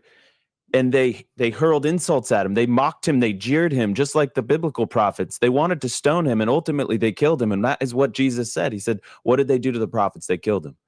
And now the other revelation. You're making me emotional Yeah. again because I know that what you're saying is true. And the other revelation is specifically about these campus tours. We called them campus tours. They were tent revivals. Yes. Complete with the tent, Tucker. So I don't know why I didn't really see I any didn't of either. this as it You was say happening. that, and I just like to envision like George Whitfield, like being, it's He just like loved them. Jesus was sent as a savior and must be accepted to be saved. Prove me wrong. Yeah, I know. I know, but Everybody it's that's so new to clear stream, to double me tap now. that screen, show some love It's and so support. clear And me to me. too. Every single I don't one of you know. guys. We'll It's- just watch this for a Yeah, while. I don't know how I if, missed that. I watch don't know both why of I us. That thought kind of just, it was like political organizing or something, which on one level it was, No, but just- that's no, not. it'd Well, be- you guys that'd were be there just the whole time. I mean, it was more than that. It was, and it really knowing him over the past almost 3 years. That was what I would always tell people who would ask about Charlie, and it's so funny where like they'd always just open like, is Charlie smart? And I'd be like, yes, but that's kind of besides the point. Yes. Like these he can know or something. What was amazing with him was his drive. The way I would say it was like he was the highest agency person I had ever met in my life. Yes. He thought if there is something I don't like, I have the power as an individual to change the world about that. Or at least if I don't take action, I have no excuse to complain about it.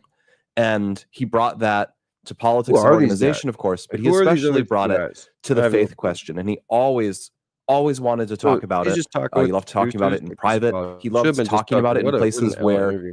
it was, arguably pointless. The last speech he kind of gave in public was we were in Japan, and Japan is 1% Christian, story. maybe.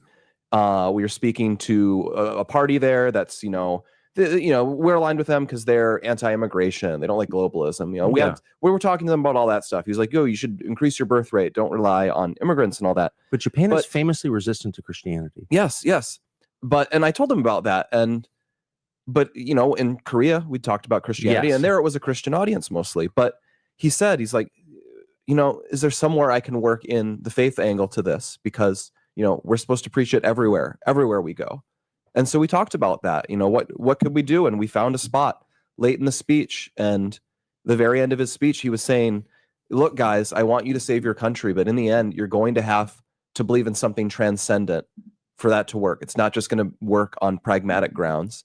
And for me, and then he just, for me, it's because of my belief in the Almighty, my belief in Jesus Christ. And you're going to need to have something like that to be able to win.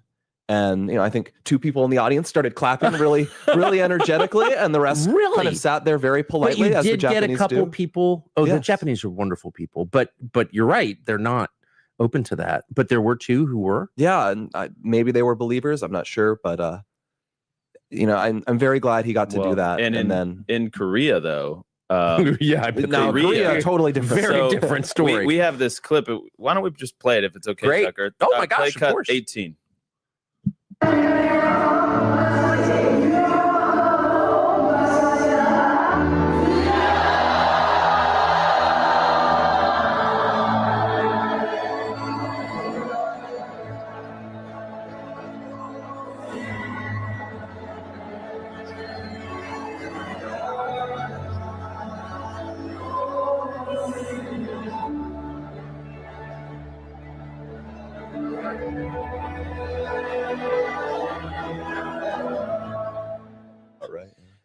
That was 11 days ago. I'm doing Tucker, something with my daughter and he's real on quick. Be right back. stage.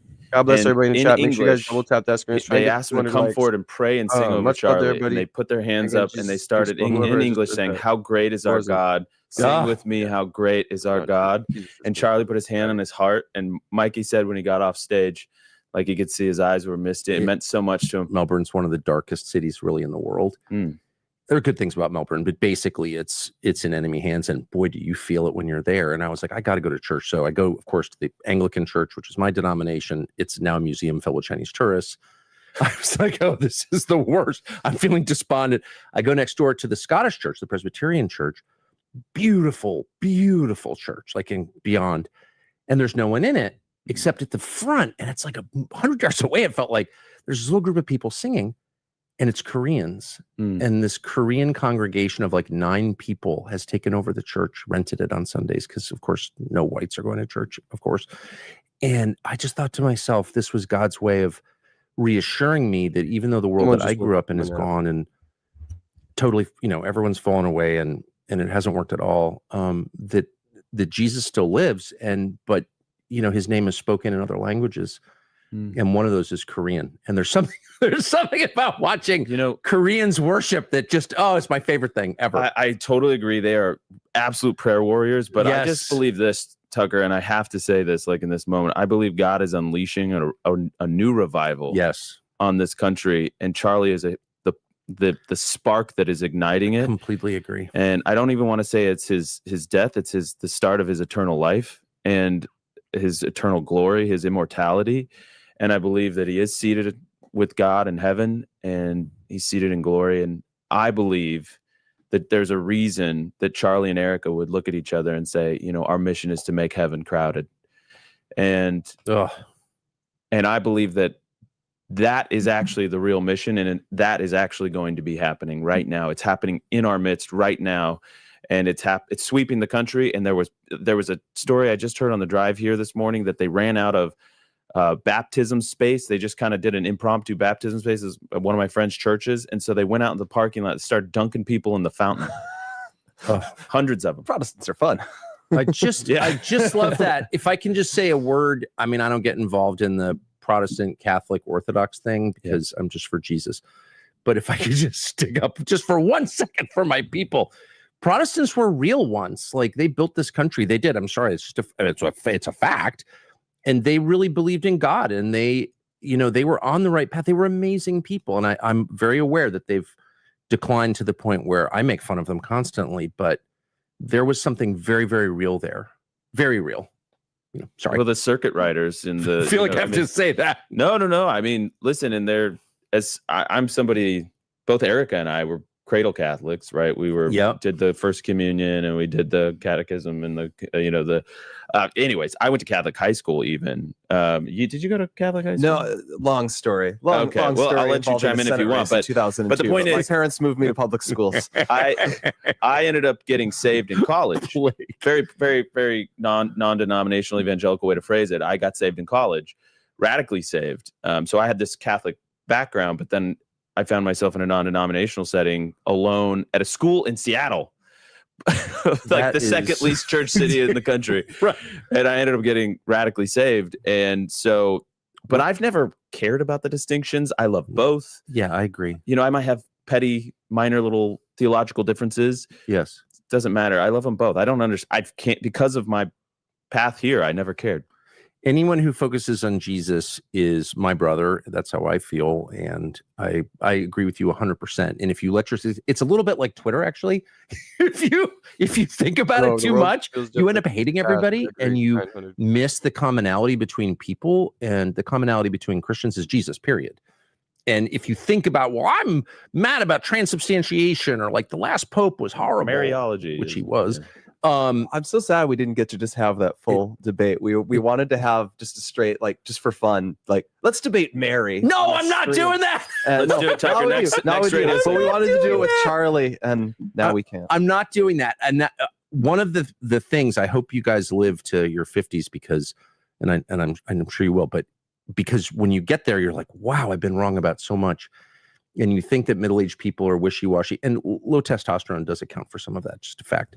But part of it is just the recognition of how wrong you've been. And that is the Christian. Forgive us our sins as we forgive those who sin against us. It's like, first you meditate on how fallen you are, and then you realize you don't have a basis upon which to judge other people, actually, and you can forgive them. And that is the process that's prescribed in the Lord's Prayer. Of course, it's the center of Christianity, but it's also just like a human process. And you get there and you realize, like, yeah, I'm mad about Mary. That's a fact, okay? But then I get older and my wife's like, oh, I was just saying the rosary, my very Protestant wife, and I love it. It brings me closer to Jesus. And I'm like, I'm not judging anymore. I really want people to understand, Tucker, you and Charlie had such a unique and special bond and relationship. Just gotta stop and say, make sure you guys double tap that screen, hit the subscribe button, man. Join the family on the road to 10K. Let's try and get to 200 likes. Appreciate everybody who's sticking in here with me and watching. I'm trying to watch your chats, but kind of like loving my daughter right now. So, but all right, let's go. It was a deep friendship, and you both had each other's back in an he incredible had my way. back. You had his back Holy too. I know smokes. those stories as well. Yeah. And I promised I wouldn't get into any of that, but I will say, and I'm not going to, but I will say, because I want this to be about Jesus and his love for Jesus and what he did to spread the word of Jesus throughout the world. But I will just say this, that whenever I would come and do a gig for you guys, which was a lot because I really enjoyed it, and he was so kind to invite me and defend my being there, but I would always, he's the only person I did this with, I would always say, hey, let's like meet in my hotel room or have a meal. Like, I loved talking to him. And it wasn't just to catch up on everything that's going on in the political world. He would always bring it back to God every single time. And it was so, there's no one around. Like, so he didn't need to be like, oh yeah, I really love God. It was like just us. And he'd be talking about that. And you would come to Phoenix and you would reach out to, it was like, I have so many memories of Charlie being like, I gotta do dinner. Who are you doing dinner with? Oh, Tucker's in town. I gotta meet up with him. Always. And he was so intellectually curious and flexible. And I think that also grew out of his Christian faith. And I know that as I've gotten older, it's been one of the things I appreciate most about believing in God is like, you can admit when you were wrong. You can change your views. Paul, who created a lot of the early church, was the chief persecutor of Christians. He was a freaking Pharisee. So like, in our religion, at its core, is the fact that God can change people. And so you don't need to be brittle and afraid about admitting that, yeah, I was. I seen a clip today. I just wanted to say this. Have you guys seen the clip where one of the supposed previous top five, one of the top 5 models on OF went up to Charlie at a college and was like, I was one of the top 5 models on OF, and I gave my life to Christ. And it was just, I mean, oh my God, it was comical. I just want to know if you guys had seen that. Totally He off was just base. like, And Charlie God was is good. so much like that. He was constantly Like, thinking about, is this the right thing? Is that the right thing? Oh my God. Like, there's no one in public life who does that. It's so easy for like religion, for sometimes people use religion as an excuse for megalomania. Yes. And Charlie was so humble, genuinely humble. Thank you for saying that. We would have these moments. Thank you for saying that. And on this note, we would have these moments and I'd be like, can you freaking believe what's going on? You're on South Park or whatever. All on God. And he would say, stay humble, stay close to Jesus. That would be the type bet. We need to stay humble. Oh! We need to stay close to Jesus. Really? Yes. This is in his private text to people that he works with. Yeah. I have a story like this too, and I'm ashamed that I am the villain in this story. Basically, it was 2 weeks before he died, and I'll never forget it. That's how it works. She just wants my love, and she'll walk off and run away. There was just some annoyance that was, in our way, and we needed to deal with something. I can't even remember what it was, and I just remember going, "Hey, we could just tell him XYZ." And translation, we could just, little white lie, and it'll go away. They'll understand. And I remember seeing the dots he was typing right away. Right away. We don't lie. It was a private message with me. I love that. And it wasn't, you don't lie. It's not, I don't lie. It was, Andrew, Who's going to be getting one of these hats right here that they have on the table? Mine's coming. I donated. Everybody that donates, I think, gets a hat. So it'd be pretty cool to have that maybe in here as well in the background. Like the screen, guys. Double tap. Much love. Much love. we here on the show in this turning point, we don't lie. Well, and not only don't lie, I mean, without even getting into it, but like if you run a huge nonprofit, and DC is all about huge nonprofits, I know everyone who runs them, boy, there are temptations, and there was never any of that here ever. And Charlie and I talked about that a lot. Like, here are the pitfalls in a man's life. Here's how people get ensnared. It happened to David. I mean, we know this is a thing. He was so, and again, I just had this conversation with him right before he died, because I'm very focused on, because I've seen so many people destroy themselves. And it's clearly like Satan acting on them. Fact, sorry. And he was a narrow path walker. And I just have to say that, because most aren't. Sorry. He would run home to be with Erica. Yes. If he couldn't. Yes. If Erica was on the road, he'd be like, "Are we done here? Okay." Like a donor dinner or something. He would, after. No. Turning Point has like their whole buildings and shit. So I'm sure that this is at his headquarters. But yeah, sorry to interrupt, but I just seen that chat. Everybody's in the chat, say what's up. Make sure you hit the subscribe button. Much love to everybody, man. I love you guys. I just wanted to watch this video. We'll move on to something next. I have another clip that I kind of want to share, but then I want you guys to follow my Twitter as well. So I'll pull that up in a second as well. For our events at night, he would do kind of like a little circuit to all the dinners, and he couldn't wait. He's like, "Okay," and I'd be like, "I got to talk to you about one other thing, Charlie. Hold on, one second. He's like, "Sorry, I'll talk to you about it in the morning. I got to see Erica. Bye." It was just that is the key. I love to tell people this, because sometimes people who didn't watch Charlie a lot would sometimes just think, "Oh, he's like a young influencer." So people would ask me, they'd be like, "Blake, do you ever hang out with Charlie?" And what I'd always say is, I don't think Charlie has ever hung out in his entire life. He was always on his mission, or he was with his family. You know what? It was 100% all the time. That being said, some of the best memories that I have are the plane flights across country.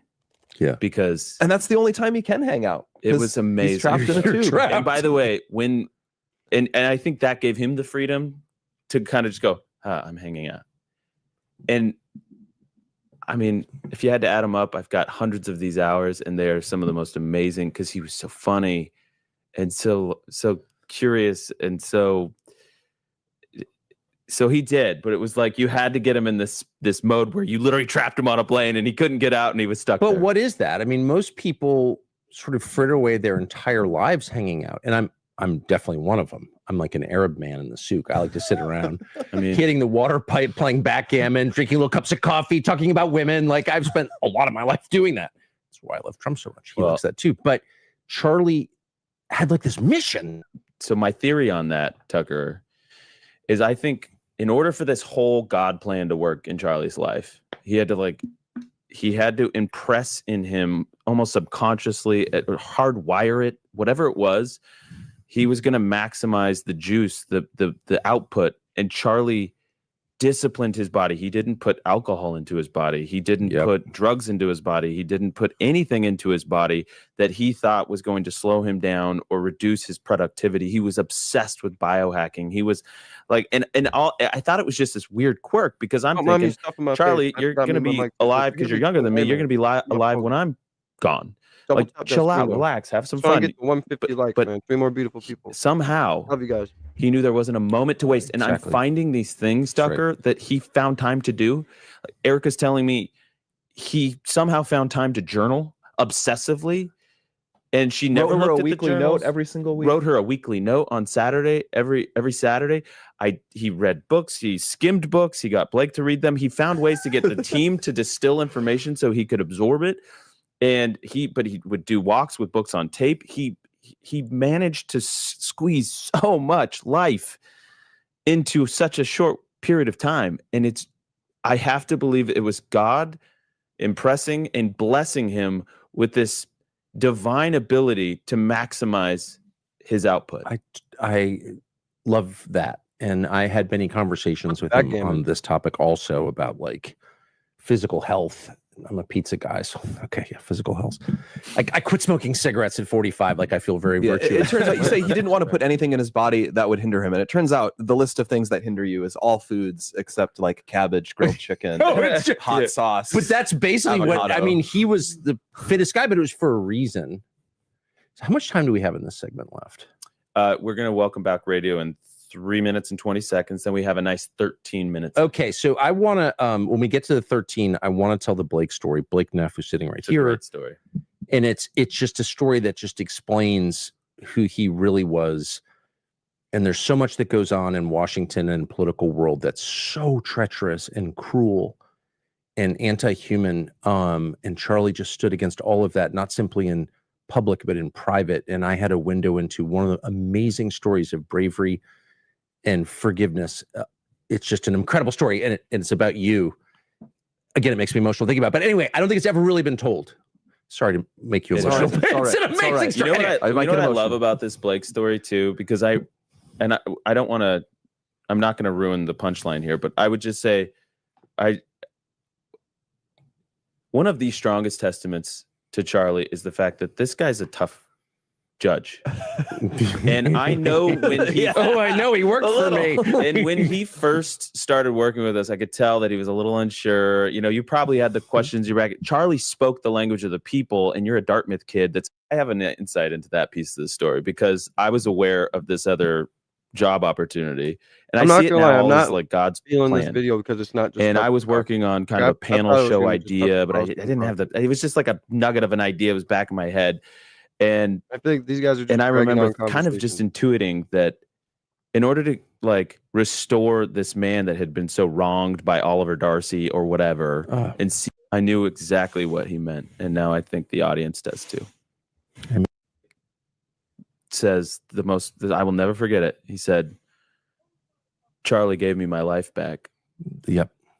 And I knew exactly what he meant, and now I think the audience does too. Amen. Our dear friend's seat remains open with the golden EIB microphone in front of it, his hero rush. It's pretty amazing. And yeah, you know what I don't like either is like what Candace said. They're saying, look at the seat's still open, you know what I mean? The little gold mic. Like, what are you doing? What? Does that not kind of seem like you're just waiting for the next person? Or don't worry, there'll be another person. I mean, why are you doing that? I mean, say something different if you're going to show the seat. You know what I mean? I don't know. Yeah. So Tucker, this is the Tucker show for Charlie, and so I think it's important that I get to ask you a question. Okay.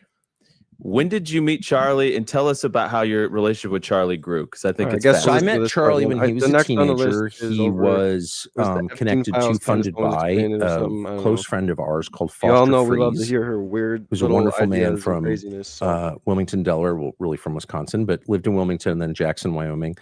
and was an investor in a company that we had, and more important, like an actual friend, really the only investor I've ever had in anything. No, I saw you said And investor. and a very enthusiastic Christian man, and the kind of person who was just a collector of people. You know, I met this person, he was so enthusiastic, and almost everybody around him was just wonderful. But because he was so rich and so generous, he did collect. There were phonies in the orbit, because there always are when someone's rich, right? And so he tells me at dinner about this kid he's met. He's only 18. He's not going to college. I've always been opposed to college my whole life. I tried to convince all my kids not to go. I mean, I really meant it. And so he's like, you would love this guy. He's not going to college. And I was like, man, I love that, because I really am opposed, and I mean it. And I agree too. like, it sounds I've never agreed with college either. And when Charlie came out saying that he never went to college, and look, and I know this and you don't, like, it just proves that college is a scam. You don't need to have college to be smart. I mean, I always respected him for that, because he always, you know, definitely knew his stuff and proved that college kids aren't being educated the right way in some ways. And you know, great. And he's like, da, da, da, da, da, da, da. And I'm thinking, oh man, some fast talking kid you know, it's like throwing back Reagan quotes or something at poor Foster, you know, who's in his 70s and like late 60s, and he doesn't know. And I really assumed that Charlie was just some predator, and I didn't like it at all. And of course, there's the bias against young people. I mean, Charlie's literally the age of one of my children. So like, bro, I've been on here for an hour and a half. I'm and trying I to mute felt myself when I he's eat. totally Brother, I'm conventional, gonna telling old eat, people what they brother. want to hear, sucking up to God the bless you, donors, brother, 'cause that made whatever. me chuckle inside. So I meet him. I thought he was smart as hell, but I was very skeptical. Then I have this, he calls me, would you do an event? Sure. I was going to be in the state anyway, so I do it. And we have this kind of sort of debate, not really a debate. Well, what actually happened was I was going to give a speech, and I got there, we were backstage. He's like, well, actually, let's just do a Q&A. And I was like, I don't know, son. I don't think you want to do that with me, because I'm kind of a jerk. You know, which I am in those settings, right? So he's like, no, I want to. We can. It's okay to have a debate. I was like, I don't know, man. Like, I disagree with your views on economics and foreign policy, and I'm pretty hot on these topics. So I'm just letting you know that. Oh, no problem at all. So we end up having this kind of intense thing, and I'm like passionately opposed to marijuana. I agree with and drugs. I'm just having to use. But it's like, you know, it's just what you say and how you say it to me. Maybe I'm tripping, but it's just like how they kind of just pointed to the chair and was like, you know, still not filled and still empty, they said. So it's like, come on, use your phrases different. What he should have said was, here's his chair, his gold mic's right here, because he deserves that.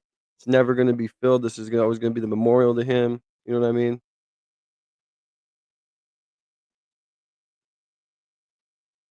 All right, well, peace. Used a lot of drugs as a child. Like, I'm very opposed to drugs. Charlie never used any drugs in his whole life. And he was, at the time, he was kind of libertarian on the subject. And I remember saying, everyone in the crowd is for weed. Like, you think you're so cool, but actually it's a control device designed to make you passive and accepting of the system that's destroying you. And people kind of booed me or whatever, but Charlie looked at me like, I think that may be right. And it was that issue. It was weed of all issues. You know, it's not my top issue, but I do feel it really strongly. I hate marijuana. Okay. And I know it's really cool, but no, it's like fully corporate, actually. And it's wrecking Americans, especially boys. It's wrecking the parking lot of the grocery store nearby. It makes me feel like getting my gun. Like, I really feel that way about it. Sorry, I shouldn't say that, but I really am mad about it. And Charlie grooved with that. And that moment set off this like conversation. So I was in Arizona for something. He's like, let's go to lunch, let's go to dinner. And we started having all these really intense conversations, started putting him on Fox, and his views were changing. And mine were too, by the way. It's not like I converted him. It's like I had been all kinds of embarrassing things. We're going to let him during finish the his story, and then we're scope going of to my long life, a libertarian, a self-described neocon. Can you imagine? I mean, I'll admit it. I like got mad at Alex Jones for asking questions about 9/11. What? Like, I was like a horrible person, or a very close-minded person. I was totally wrong about everything. And so I didn't judge. Like, you should change your mind as the evidence changes. The things you thought were going to work didn't. An honest man asks himself why they didn't work and what might work. Like, that's the process of adulthood. And Charlie, young people are very inflexible about what they believe. I have found, and I have a lot of young people. I have a lot of children. He was one of the only young people I've ever met who was like, oh yeah, I think I was wrong. And only belief in Jesus allows you to say that, because you know that you're not judged. You know that honesty is the ticket, and that if you pursue an honest path, you'll be okay. And you don't need the adulation from the crowd. You don't need the love of strangers to feel good about yourself, because you know that you are loved. It gives you true freedom. And he had that. Charlie had no problem at all getting up and being like, I was a neocon. And of course, with me, he didn't, because he knew that I was too. I'm like cheering on the Iraq war, which I did. Like, I literally did that. And I'm ashamed of it, but I'm also proud to admit it, because I think that it's important to let people know that you can admit being wrong. It's okay. It's all right. We're people. We're not gods. You can be wrong. I want you to know, Tucker, that must have gone deep, because Blake can attest of all the fringe issues that he knew he was on the unpopular side. He was very, very vehemently against weed. No way. Oh, he went hard on it. Yes. No, I think you really got at it where, one, he was totally unafraid of being in a huge minority on an issue and being frank about it. People would ask, and he'd be like, they'd ask him about like abortion, and he'd be like, look, my position on that is a tiny minority in the United States, and I'm going to keep trying anyway. And he'd say that on, gay marriage, where the polls would say, a big majority support it and all of that. And at the same time, yeah, the zero like shame about if he had to change his views. You see that so often with politicians. Well, actually, that was a different situation. I voted that way because, it wasn't like that. And he'll just be like, oh, no, I was wrong. I hadn't thought about this. But you can't be controlled. If you will, so this is how the media control politicians. They find some clip if the politician's saying something different 10 years ago. It's like, well, it was a different country 10 years ago. He would do that. We would see these clips, these really like, they'd be like, look at, here's Charlie defending, this issue. And I would be like, Charlie, they dug up that old clip. And he goes, oh yeah, that was back when I was a cuck. 100%. And, but there's no shame in that. And Charlie's example of admitting the truth about himself in public is the most edifying and important thing you can ever do, because it shows people you can take the leash off and you can live in freedom because you're loved. You can tell the truth. We're all going to die anyway. This is the deepest truth. And your job is to be honest and to be loving to other people. Okay, that's your job. Only belief in God allows that. And once you do it, it's like, it's not only fine, it's great. It's actual liberation. You said that, I remember, at the first AmFest when you came back. So you had the debate, and then you came back. The unplanned debate. Oh, I remember feeling so honored that you came back. It was our first AmFest, and we really needed like somebody of your caliber and your I'm going to say it, your fame, the weight that you held in the movement, especially. I mean, it was an honor to us to have you there. And you came I was so excited. You came out the first night, and you just said, let me say a few words about Charlie. He's willing to change his mind. He's willing to adapt. And I knew that was your subtle nod to people who might have judged you. Maybe you weren't even thinking that, but it felt like it was at least saying like, listen, I know some of you think Charlie's a certain way. Let me tell you, from that 2017 or whatever 18 debate to now, I think it was 2021, like a couple years had gone by since we'd had you back. And then you've been back ever since. But it's so important. I just can't say it enough, to be honest about yourself. It's very easy to be honest about everybody else. Oh, you're fat. I don't like your dress. Like, that's super easy. It's very hard to be honest about yourself. Like, I'm fat. I'm wearing an ugly dress. Like, no one wants to admit that. But once you do, the fetters are off and you are so free. And Charlie just lived that. I feel like that's almost one of the most important things, is to admit the truth about yourself. And then no one can control you. What can you say about me that I won't readily concede about myself? Like, nothing. And then what are you going to do to me? Nothing. Oh, it's amazing. I read that poem a week ago about Charlie, and I always think about that other one. It's a much more famous one, If, by Rudyard Kipling. Yes. And it really does just perfectly describe Charlie. If you can, speak with kings but not lose the common touch. Exactly. And the really one, the one that ends the poem, which you don't hear quoted as much, if you can fill the unforgiving minute with 60 seconds distance run or something like that. I might be getting that wrong. But he he really did encapsulate all, like, everything. All right, we'll finish that later. Yeah, I don't know. They're just kind of dragging out. I wish it was just Tucker. I'm not gonna lie. Oh my god, I look like a slob right now. Munching. But we're gonna go to the next thing, the Epstein files. You guys got me for about another hour or so, and then I got to get out of here for a little bit. Like to spend some of the weekend with my daughters and get my time in with them. So I figured who else to go through it other than crazy Candace Owens, right? Let's go. Hit the like button, subscribe. Much love to everybody sticking around. Have a fantastic day, guys.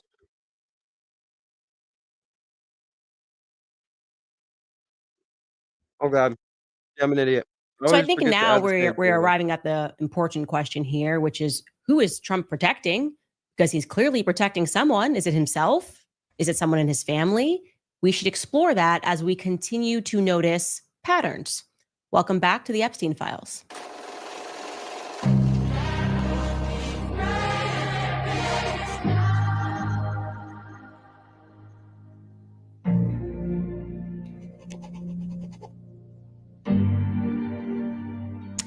So the Epstein files are triggering a worldwide response because, well, as you saw yesterday, too many countries are indicated.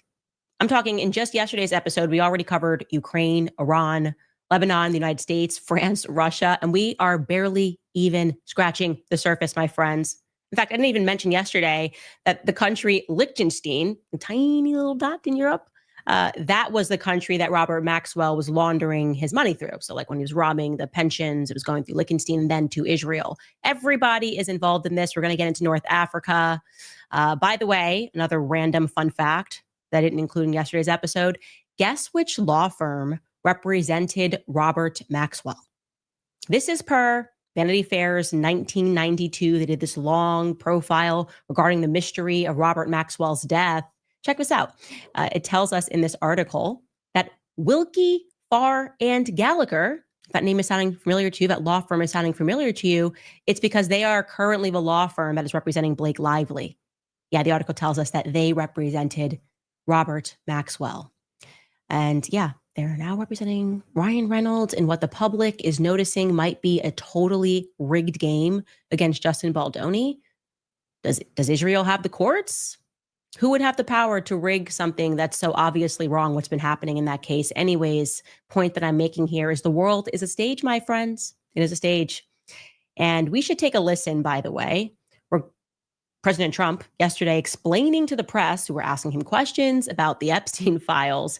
He then said this regarding the quote unquote hoax. Take a listen.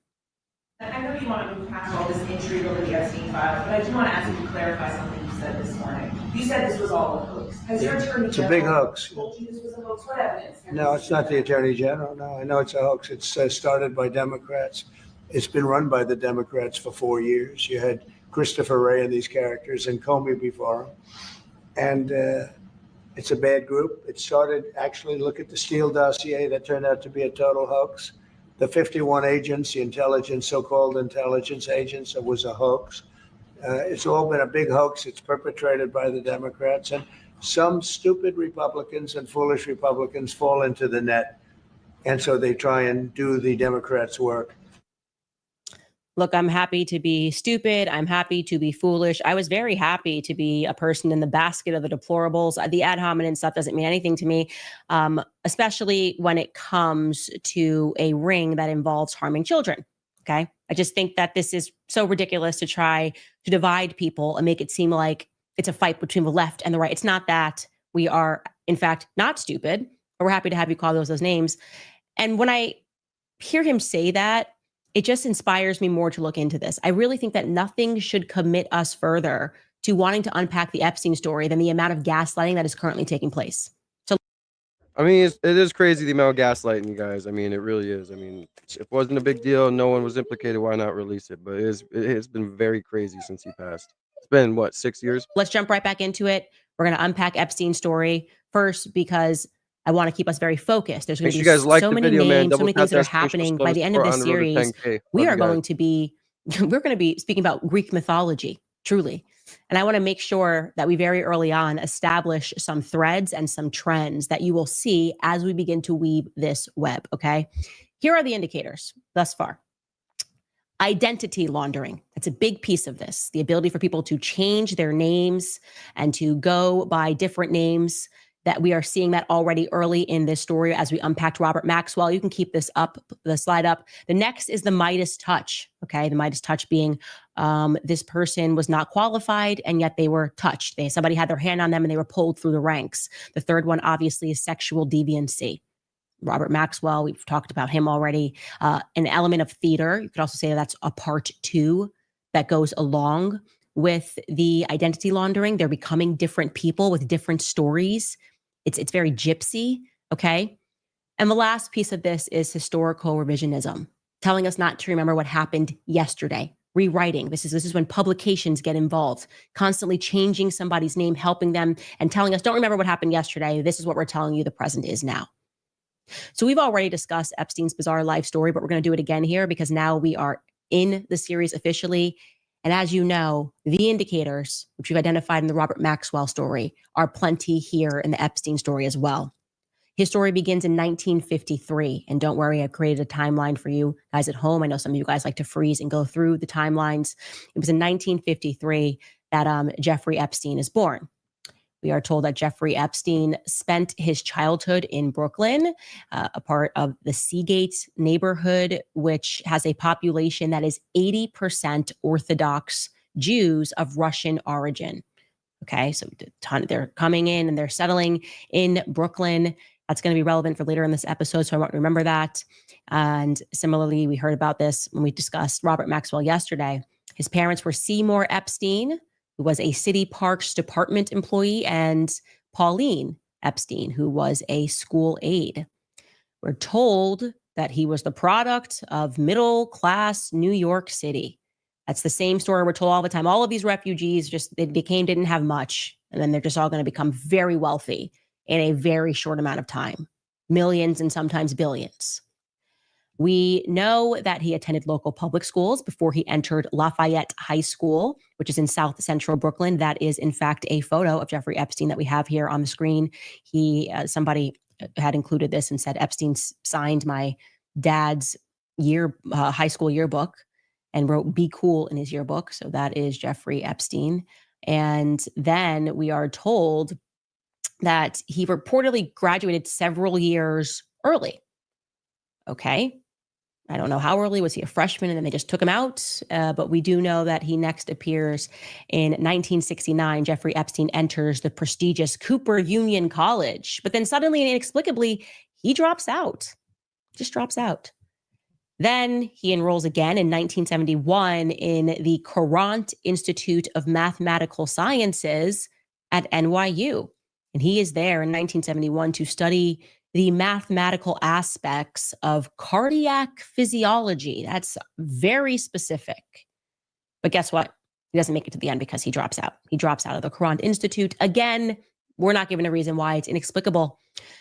What we do know is that in 1973, Donald Barr, who we've discussed, he was then the head of the prestigious Dalton School, publishes this mysterious book, Space Relations. We talked about this. And this book is foretelling about a sexual blackmail ring, children that are going to be molested, all to serve this demonic space colony known as KOSSAR, KOSSAR, guys, not to be confused with Khazars, okay? They're involved in sex trafficking, and for whatever reason, it's this really disgusting book that the head of a school decided to publish in 1974, not creepy at all, and it foretells the story of Ghislaine and Jeffrey Epstein. Now, what I didn't tell you before is that it should be mentioned that Donald Barr was a member at that time of the Office of Strategic Services in America, the OSS was what became the CIA. It's the predecessor of the CIA, okay? So you've got this guy who is an agent for the government, who's publishing this book foretelling of a sex trafficking ring, a powerful colony that believes that it sits above everybody else. And yeah, then what happens? I'm also going to note for you that Donald Barr, because we've got one element of this, is like changing identities. And one way you change your identity is to just be baptized into a church. That's something that my research has made me understand. A lot of baptism, name changes. Donald Barr also was raised, he was Jewish parents, and then he decides to convert to Catholicism. So he converted to Catholicism, but he is ethnically, he is Jewish. And so would therefore his son, William Barr, be as well. Of course, it's relevant to the story as we are warming up on learning about the Mossad and Israel. Now let's get back into Epstein's timeline. 1974, it's a few months after dropping out of the Courant Institute. Inexplicably, Epstein's then hired at that Dalton school, where our government guy got weird fantasies and books that he's publishing, is heading up the school. And why is Epstein hired? Well, he's hired to teach mathematics and physics, despite not having a degree in either. Prestigious school, $50,000 a year. By 1976, Epstein is dismissed from teaching at the Dalton School. Parents were complaining about the weakness of his teaching. It also was alleged by the students that went there. NPR did a long article that he was often in the company of young girls that he's taught outside of the school. And this is a blurb from a New York Times piece. 8 former students who attended the prestigious school during Mr. Epstein's short tenure there said that his conduct with teenage girls had left an impression that had lingered for decades. One former student recalled him showing up at a party where students were drinking, while most remembered his persistent attention on the girls in hallways and classrooms. She said, "I can remember thinking at the time that this is wrong." That is a quote from Scott Spicer, who graduated from Dalton in 1976. Well, no matter, because, then he left. And in 1978, the legend goes, kind of hand of All right, Midas. let me know, guys. Do you guys touch want to of keep watching this Midasing video or all- should we change it? Oh my goodness. Production's terrible today for me. Let me know in the chat if you guys want to keep watching this or not. We can move on to something else. Give me an idea, maybe. But yeah, you guys got me for another half hour. This legend goes that through a connection at the school, he was tutoring someone's kid, and then he somehow gets into the situation where he meets the CEO of Bear Stearns. That CEO is Alan Greenberg, who then decides to make him a junior assistant on the trade floor, because he obviously knows nothing about finance. I don't even know if there's anything about math or science either. But within just 4 years, he rises through the ranks and becomes a partner. He is a limited partner at Bear Stearns. What? Don't worry, guys. By 1981, he departs Bear Stearns, and I'll tell you why. Some employees, by the way, say that he was fired, but Jeffrey Epstein has always maintained that he resigned out of his own free will after a relatively minor violation with the SEC that resulted in a relatively minor fine of $2,500. That's his story, and he's sticking to it, or he was sticking to it, or he is sticking to it. Who knows if he's alive? But curiously enough, his departure coincided with the opening, the very day that Jeffrey Epstein I'm gonna change left. my daughter real quick. I'll be right back, guys. The SEC was Like the video, man, actually support a single opening father. a Coming up in this procedure to look YouTube into insider trading, whatever it's called. that they alleged had occurred in the context of a corporate takeover bid that was being led by Edgar Bronfman Sr., who was the head of Seagram's. Now, if that name's sounding familiar to you, Edgar Bronfman Sr., it's because yesterday I told you not to forget this name. I told you to remember the name Edgar Bronfman Sr. because he was the guy that was working at this time with Robert Maxwell, because he was also heading up the World Jewish Conference, and he was working with Robert Maxwell on the Refusnik crisis. Essentially, we want Russian Jews to come settle into Israel. The Russian government says, no, you can't do that. Why would we just grant visas for everybody to travel to Israel? I want to be clear. In this very year, in 1981, that is when Edgar Bronfman becomes the president of the World Jewish Conference and focuses on that project to lobby Russia to grant visas to Russian Jews to depart to Israel. And you have to ask yourself, now we know at that same time he's working with Jeffrey Epstein, and the SEC is looking in going, wait, I think some insider trading just happened here. you have to wonder what suddenly then convinces the Russians to allow that to take place.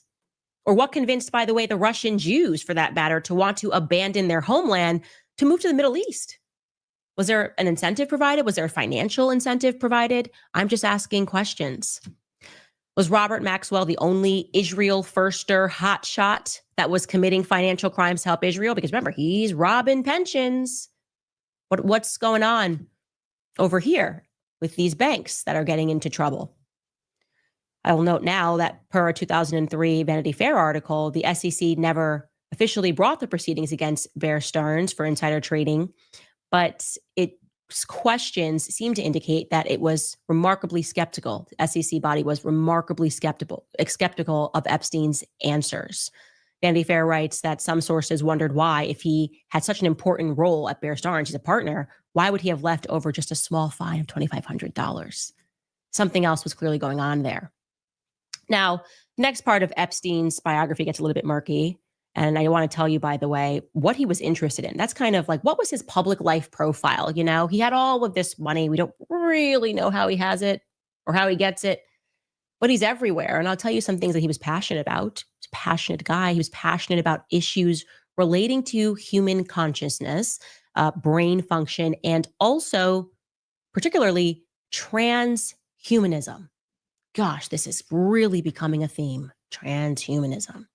He had spoken about how he planned to freeze his body to be reanimated in the future when science allowed it. And he envisioned the insemination of dozens of women with his sperm in order to, quote, strengthen the genetic heritage. Yo, guys, just a quick little tangent to show you. I just seen this, what was posted. I want to show you real quick, and then we'll go back to this. What do you guys think about this? It's only gonna take a second. It's just a picture. What are you guys gonna think about this? Netanyahu's funding for Hamas via Qatar-enabled October 7th invasion, Shin Bet reveals. Well, if that's the case, and they bombed them, there's some shady business going on, dog. And we all knew that, but man, this is crazy. This is wild. Let me know what you guys think. I just wanted to go off on that real quick, and then, yeah, right here. Sorry, I always forget to push add to screen. Yeah, Netanyahu's funding for Hamas via Qatar-enabled October 7th invasion, and Shin Bet reveals. I don't know who Shin Bet is, but maybe I need to get more educated. But yeah, this is crazy. And then they attacked Qatar. That's just insane. But yeah, I'll go back to the video. I just figured I would show that because that's just if that's true, that's crazy. Because they were doing business. Oops. So I'm a little bit of an idiot today, guys. My bad. Okay, don't be mean. Okay. I'm just going to park right here and just say that that sounded like I could have been reading ideas What's up? from Elon What's up, Musk. Joe's call? That is something that he talks about a lot. He's interested in human Welcome in. consciousness. Anyone new to channel, make And sure I you guys have double always tap that said, screen, hit the maintained subscribe button that with there's something weird notification about bell. Elon Musk's background. Run It it up. gives me the Appreciate Midas everybody who's touch. rocking with me today. It just doesn't. When I watch him speak, I just don't buy it. But parking aside, these were Epstein's ideas, not Elon Musk. They just would have been kind of the same. And that's what he wanted to do, this just to strengthen the genetic heritage of Earth, to inseminate dozens of women with his sperm. And he supported, therefore, Germinal Choice, which is a sperm bank of Nobel laureates. Okay. Jeffrey Epstein also, in this capacity, gave, of course, tens of millions of dollars in donations to Harvard.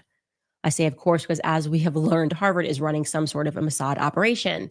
I feel very confident to state that it's very clear to me and that you are seeing all of these people that are going through Harvard, mysteriously getting in, not very bright people, and suddenly put into positions of power. So I think that is a fair thing to surmise.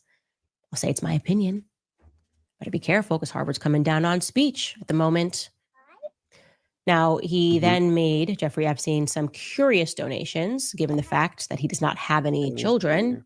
He donated $25,000 to a children's tennis club in Maryland. He donated $30,000 to a preschool in New York. Donated $15,000 to a private girls' school that is a stone's throw away from his New York mansion. In 2017, he made another $50,000 donation, this time to the UJA, which is the Federation of Jewish Philanthropies of New York. And they are openly committed to world governance. They are openly committed to establishing this one world government.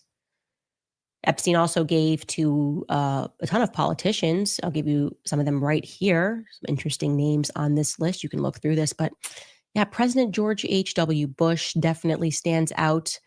Former Secretary of State John Kerry stands out. I know the Clintons are on the list as well. Governor John Kasich is on this list. Senator Chuck Schumer is on this list. It is quite telling. He primarily gave to Democrats, but it is quite telling which Republicans he decided to give to.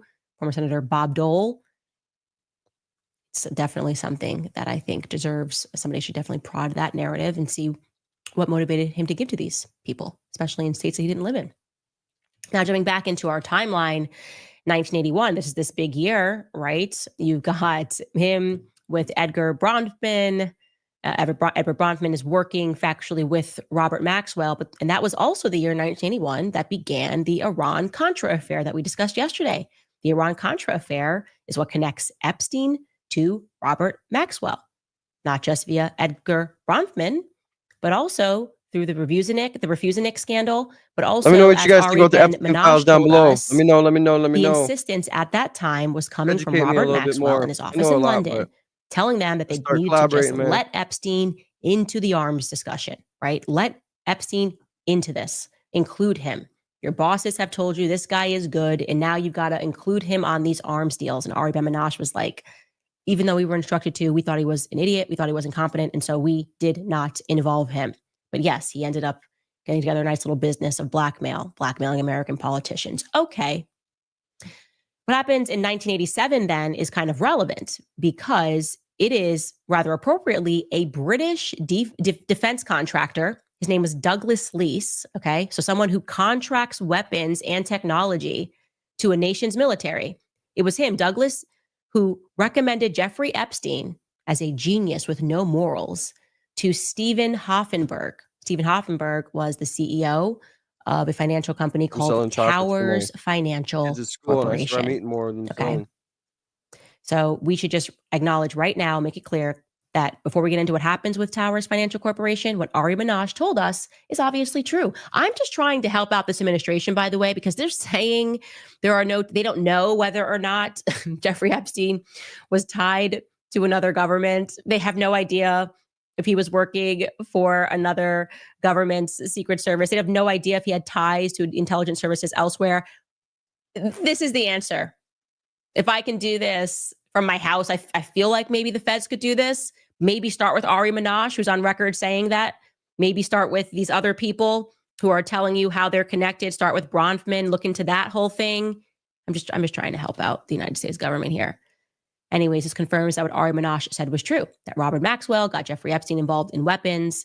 And Vicky Ward, by the way, who is a journalist, reported also that Epstein had operated on behalf of the Saudi arms dealer Adnan Khashoggi. Now, if you're remembering the whole Khashoggi thing, you're like, oh, I remember that name, Jamal Khashoggi. It was like the quote unquote journalist that did not, brutally was murdered. David. He was a quote unquote, just a Washington Post columnist, Jamal Khashoggi. No, he was not. He was not just a Washington Post columnist. His uncle, Adnan, and this is according to the U.S. Defense Intelligence Report, was cited as one of the largest drug exporters from Colombia in the 1980s and the 1990s. And also Viktor Ostrovsky, we mentioned him yesterday. He is the guy that defected from the Mossad. He also claimed in his book that Adnan's loyalty, however, was not to Saudi Arabia, but was actually to the Mossad. He was apparently a long-time recruit of the Israeli Secret Service. Okay. So it is very clear that Jeffrey Epstein was working with, for, and around the Mossad. I mean, it's an absolute nonsense to pretend that he wasn't. Maybe this also explains why he had a Saudi passport. Again, if we're able to figure this out from home, do we really think that Trump and the administration and Pam Bondi with all the files before them can't do that as well? Anyways, back to Tower Financial Corporation. Jeffrey Epstein's now there. A defense contractor recommends that he gets that position. And what happens, is that it becomes one of the biggest Ponzi schemes in United States history, the biggest until Bernie Madoff would come years later. So Stephen Hoffenberg, the CEO, who at the time when this Ponzi scheme was going down, ended up going to prison for crimes related to their schemes and the bank's eventual collapse because of it. It's a Ponzi scheme. There's a massive collapse, right? He claimed that while at the bank, it was actually Epstein. It was Epstein that, quote, was very heavily involved in the illegal side of the company, from money laundering to espionage to arms trafficking. Most of this work was criminal. After that, Epstein was able to finance his criminal enterprise, the financial trust company, and J. Epstein and Company. There was another one, I think it was called International Asset Collections. He was able to finance all of that with the assets and money from the Towers financial crimes, end quote. So yeah, but Jeffrey Epstein, regarding Towers going down, the Ponzi scheme, Jeffrey Epstein did not go down with them, because in 1993, Jeffrey Epstein left the Towers Financial Bank just before its collapse. So yeah, while Stephen Hoffenberg then spent 18 years in prison as the mastermind of the Towers Financial Corporation fraud, he actually claimed that it was Epstein who was the mastermind. He actually tried unsuccessfully to sue Epstein 3 times after he was released from prison in 2013. He said Jeffrey Epstein was the true architect, and Jeffrey Epstein had manipulated him. I got to tell you, I tend to believe that, given what we are seeing, these patterns. Yeah, I would think that someone sent him as an agent. If the defense contractor, definitely hire this guy, you can trust him. And then Jeffrey Epstein is actually working on behalf of who? Maybe not your company, maybe not America at all. These financial crimes, this pattern, Robert Maxwell, Jeffrey Epstein, we are seeing. You know, it is pretty scary that countries can sneak people into other countries like that. Like, you know, how he was snuck into ours. I mean, it's just kind of insane how you know, you don't even know about people anymore. It's just wild. Yeah. You sit around and think, dude, is there sleeper cells here? Or, you know what I mean? Like, can we trust a large crowd of people? It's very clear they're robbing the piggy bank. The people that suffer are the people whose pensions it was when Robert Maxwell robbed the pension funds of the Mirror Group. In America, the same thing. You know, when these Bernie Madoff scams, and they say, "Oh, the money's all gone, and your entire savings has been depleted, but you know, you're just gonna have to work harder." I think we can probably stop there in the Jeffrey Epstein story, because next we need to get into his mysterious relationship with Leslie Wexner, because it's a very odd relationship. And I have to tell you, we are not really privy to much since they're locking everything down. But years later, when Jeffrey is actually being deposed related to his crimes with minors, it is interesting to hear and to think about the questions that the prosecutor is asking him throughout the deposition. Take a listen to this clip of Jeffrey Epstein being deposed. Do you consider yourself to be bisexual? No. Okay. In any event, you did develop a sexual relationship with Leslie Wexner at some point in time. Is that true? No. Mr. Epstein, how long have you been sexually attracted to underage minor females? Objection, harassing, argumentative. Are you kidding? Oh, I mean, I don't feel like I'm divulging any secrets here, right? Move to strike. Mr. Epstein, were you sexually abused as a minor? Again? Were you sexually abused as a minor? You know, I'd like to respond to all your, if any, questions seem to be relevant, but I would like to respond to any relevant question at this time. However, my attorneys have counseled me that I cannot provide answers to the questions relevant to this lawsuit today.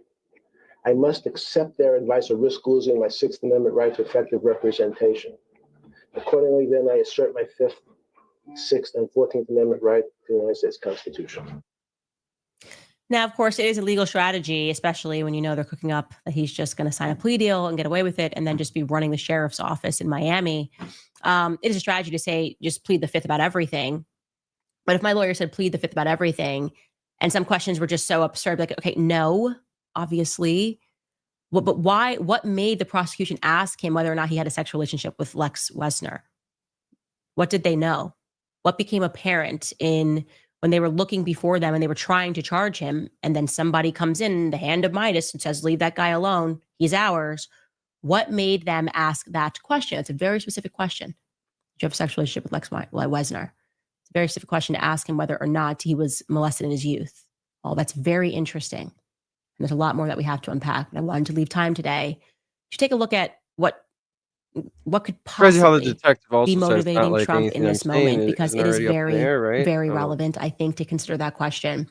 First, I want to throw it to our sponsors. I've told you guys about preborn before, and I told you again that I am pro-life, and that means I stand with mothers before their baby is born and long after, and that's exactly why I've partnered with Preborn. Preborn isn't out to judge women. They're just making motherhood possible for them.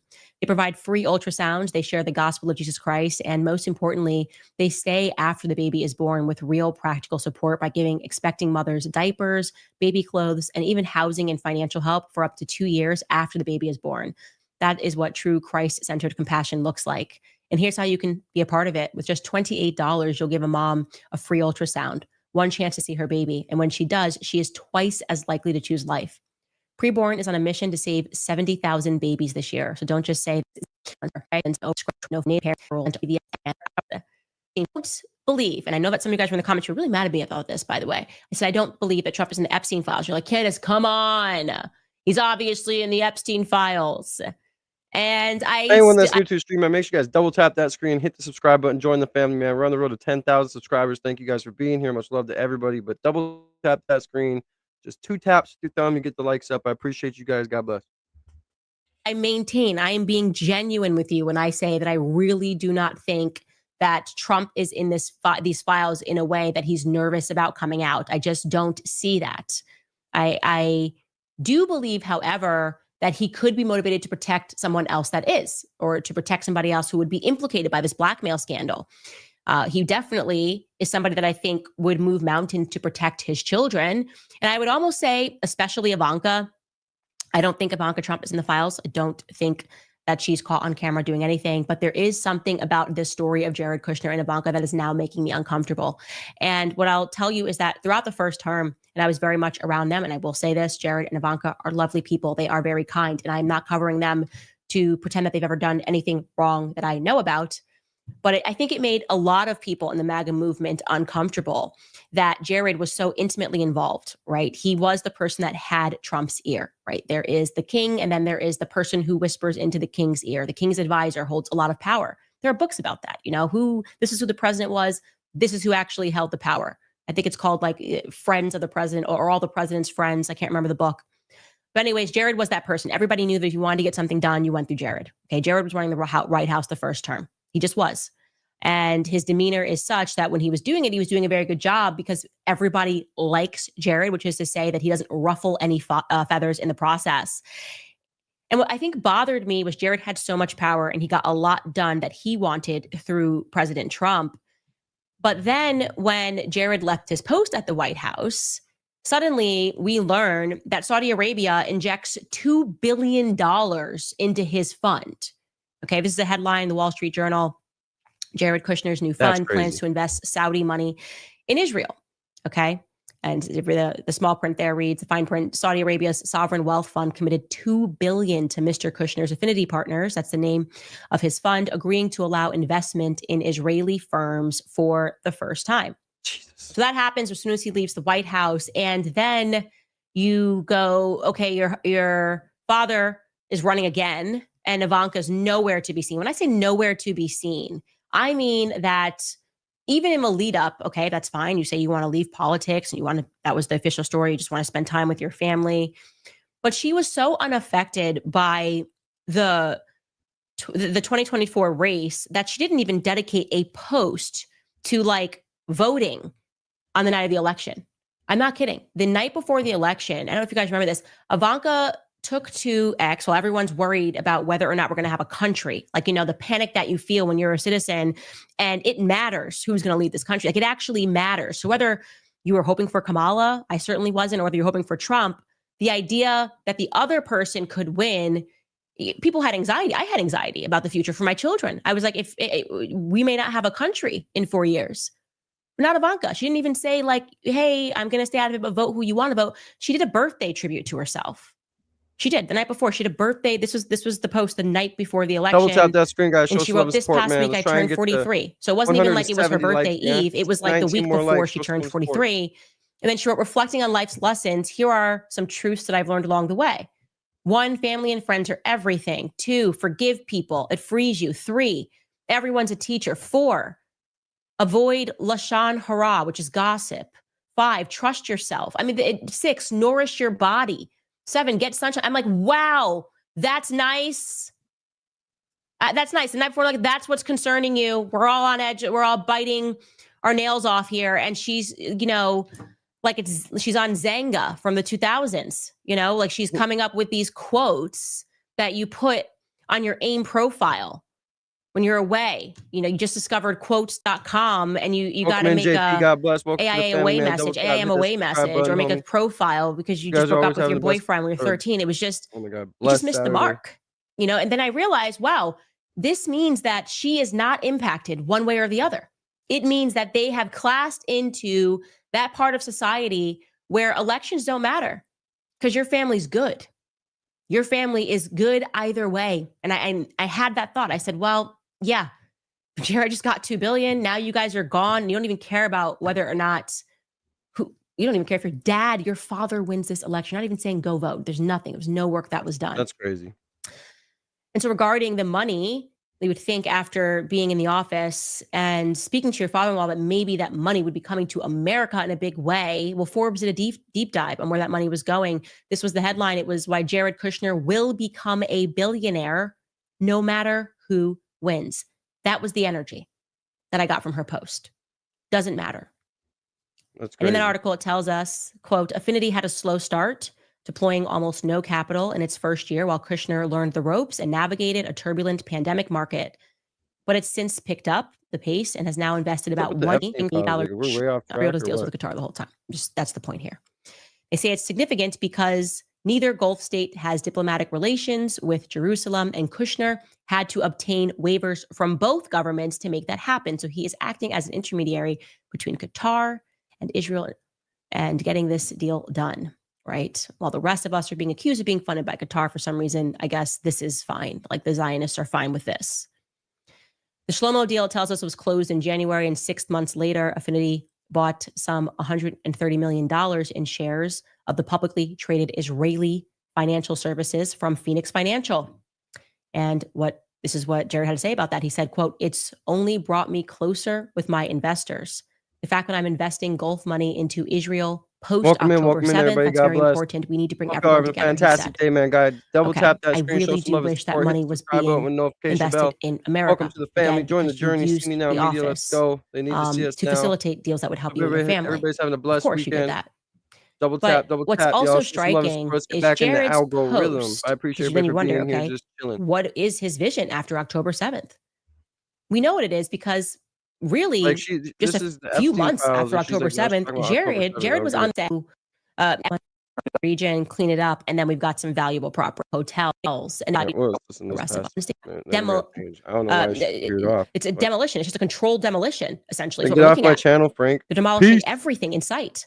Here, I'll put And you this is into what the Jared abyss. Kushner Right had to here, say right here. on stage at I Harvard hate when just a you couple of people in months the after. chat sit He there and apparently tell the maybe person saw that's that doing demolition this before the how rest to of us. do it. Take a listen. I think that both sides are spending a fortune on military. I think neither side really wants to have, a terrorist organization enclaved right between them.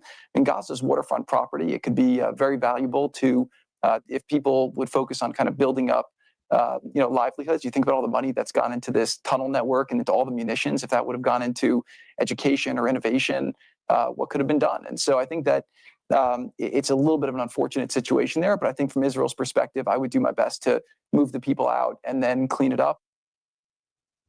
That's like very nice way of saying ethnically cleanse the region, clean it up, and then we've got some valuable property. We've got some valuable waterfront property.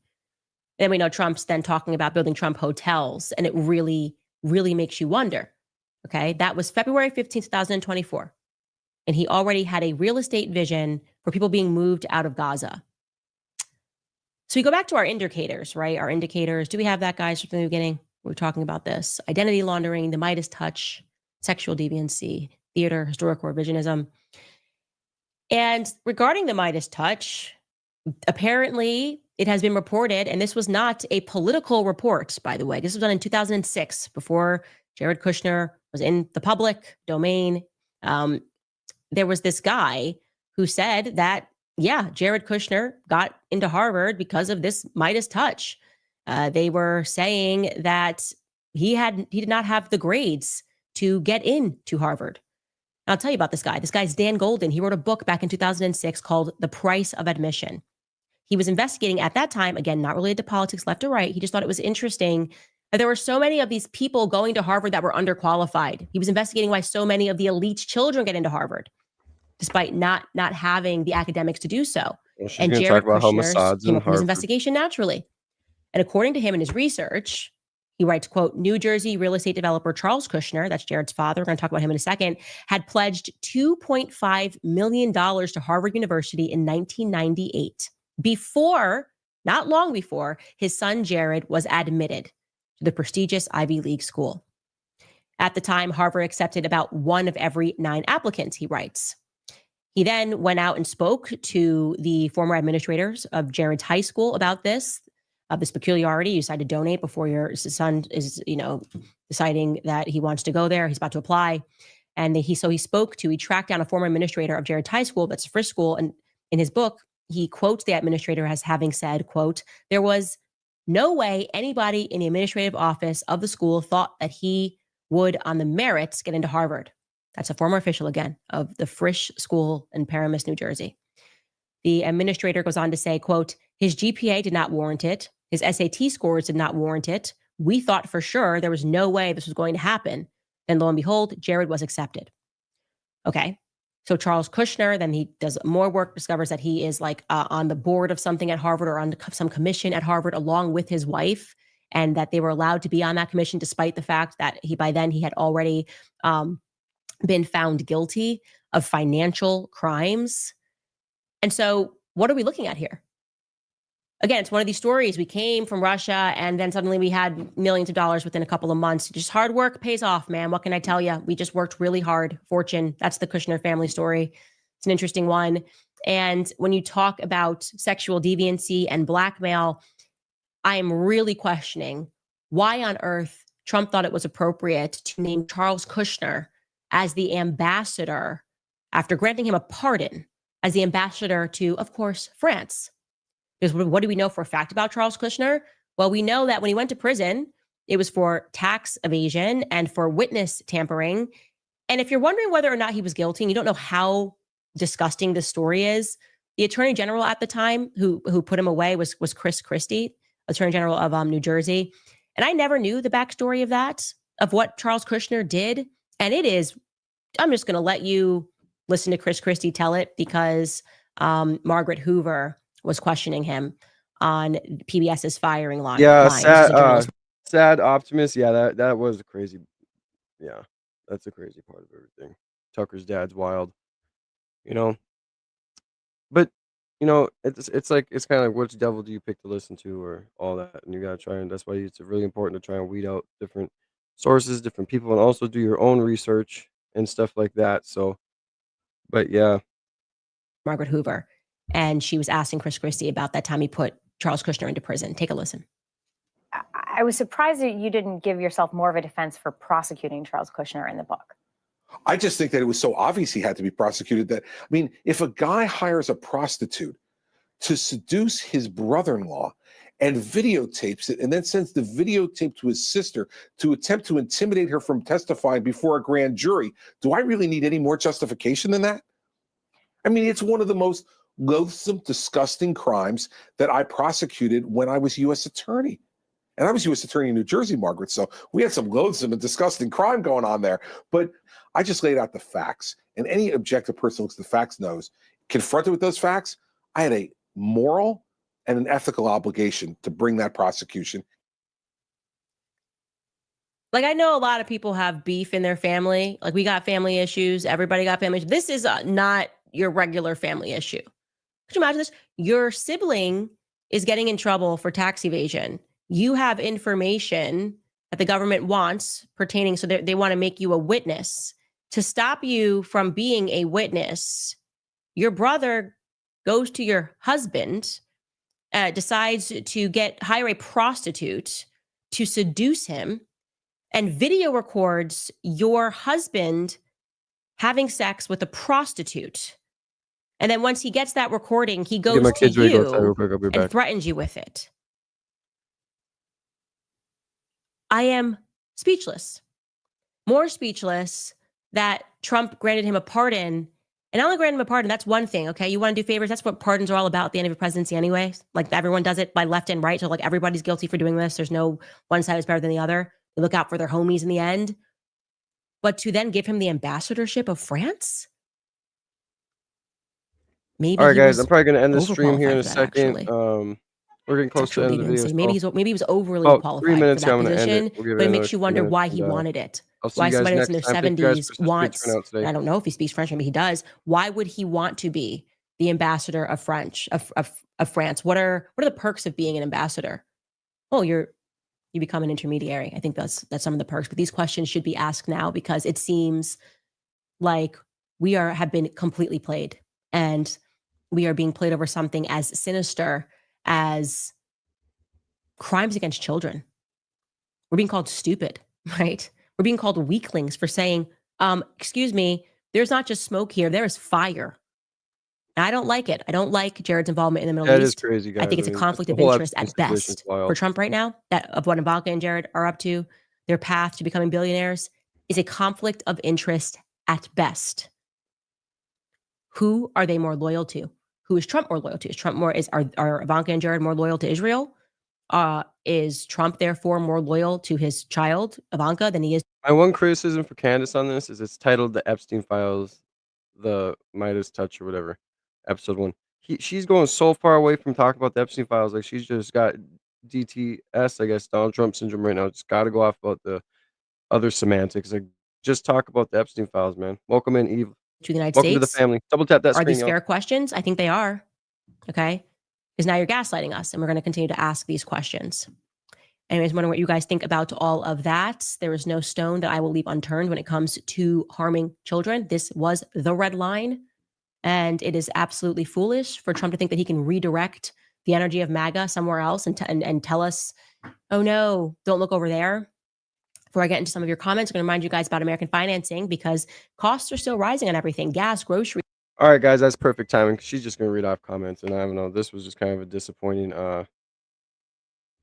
video. I mean, hopefully I was gonna do number 2, but hopefully the second one's better.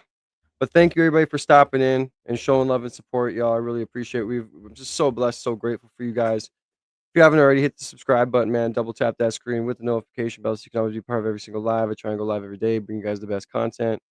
Much love to you guys, man. I'm probably gonna hop off though, make myself something to eat. We've been live for a good 2 hours. Maybe I'll go live again later, but I'm gonna get off, spend some time with my girls, man. I love you guys. Thank you again. Make sure you guys are subbed. Better see you in the next stream. All right. But let me know what you guys think about it down in the comments. I think this first episode was an L for Candace, but hopefully the next one's better. But love you guys. See you in the next one. I'm out.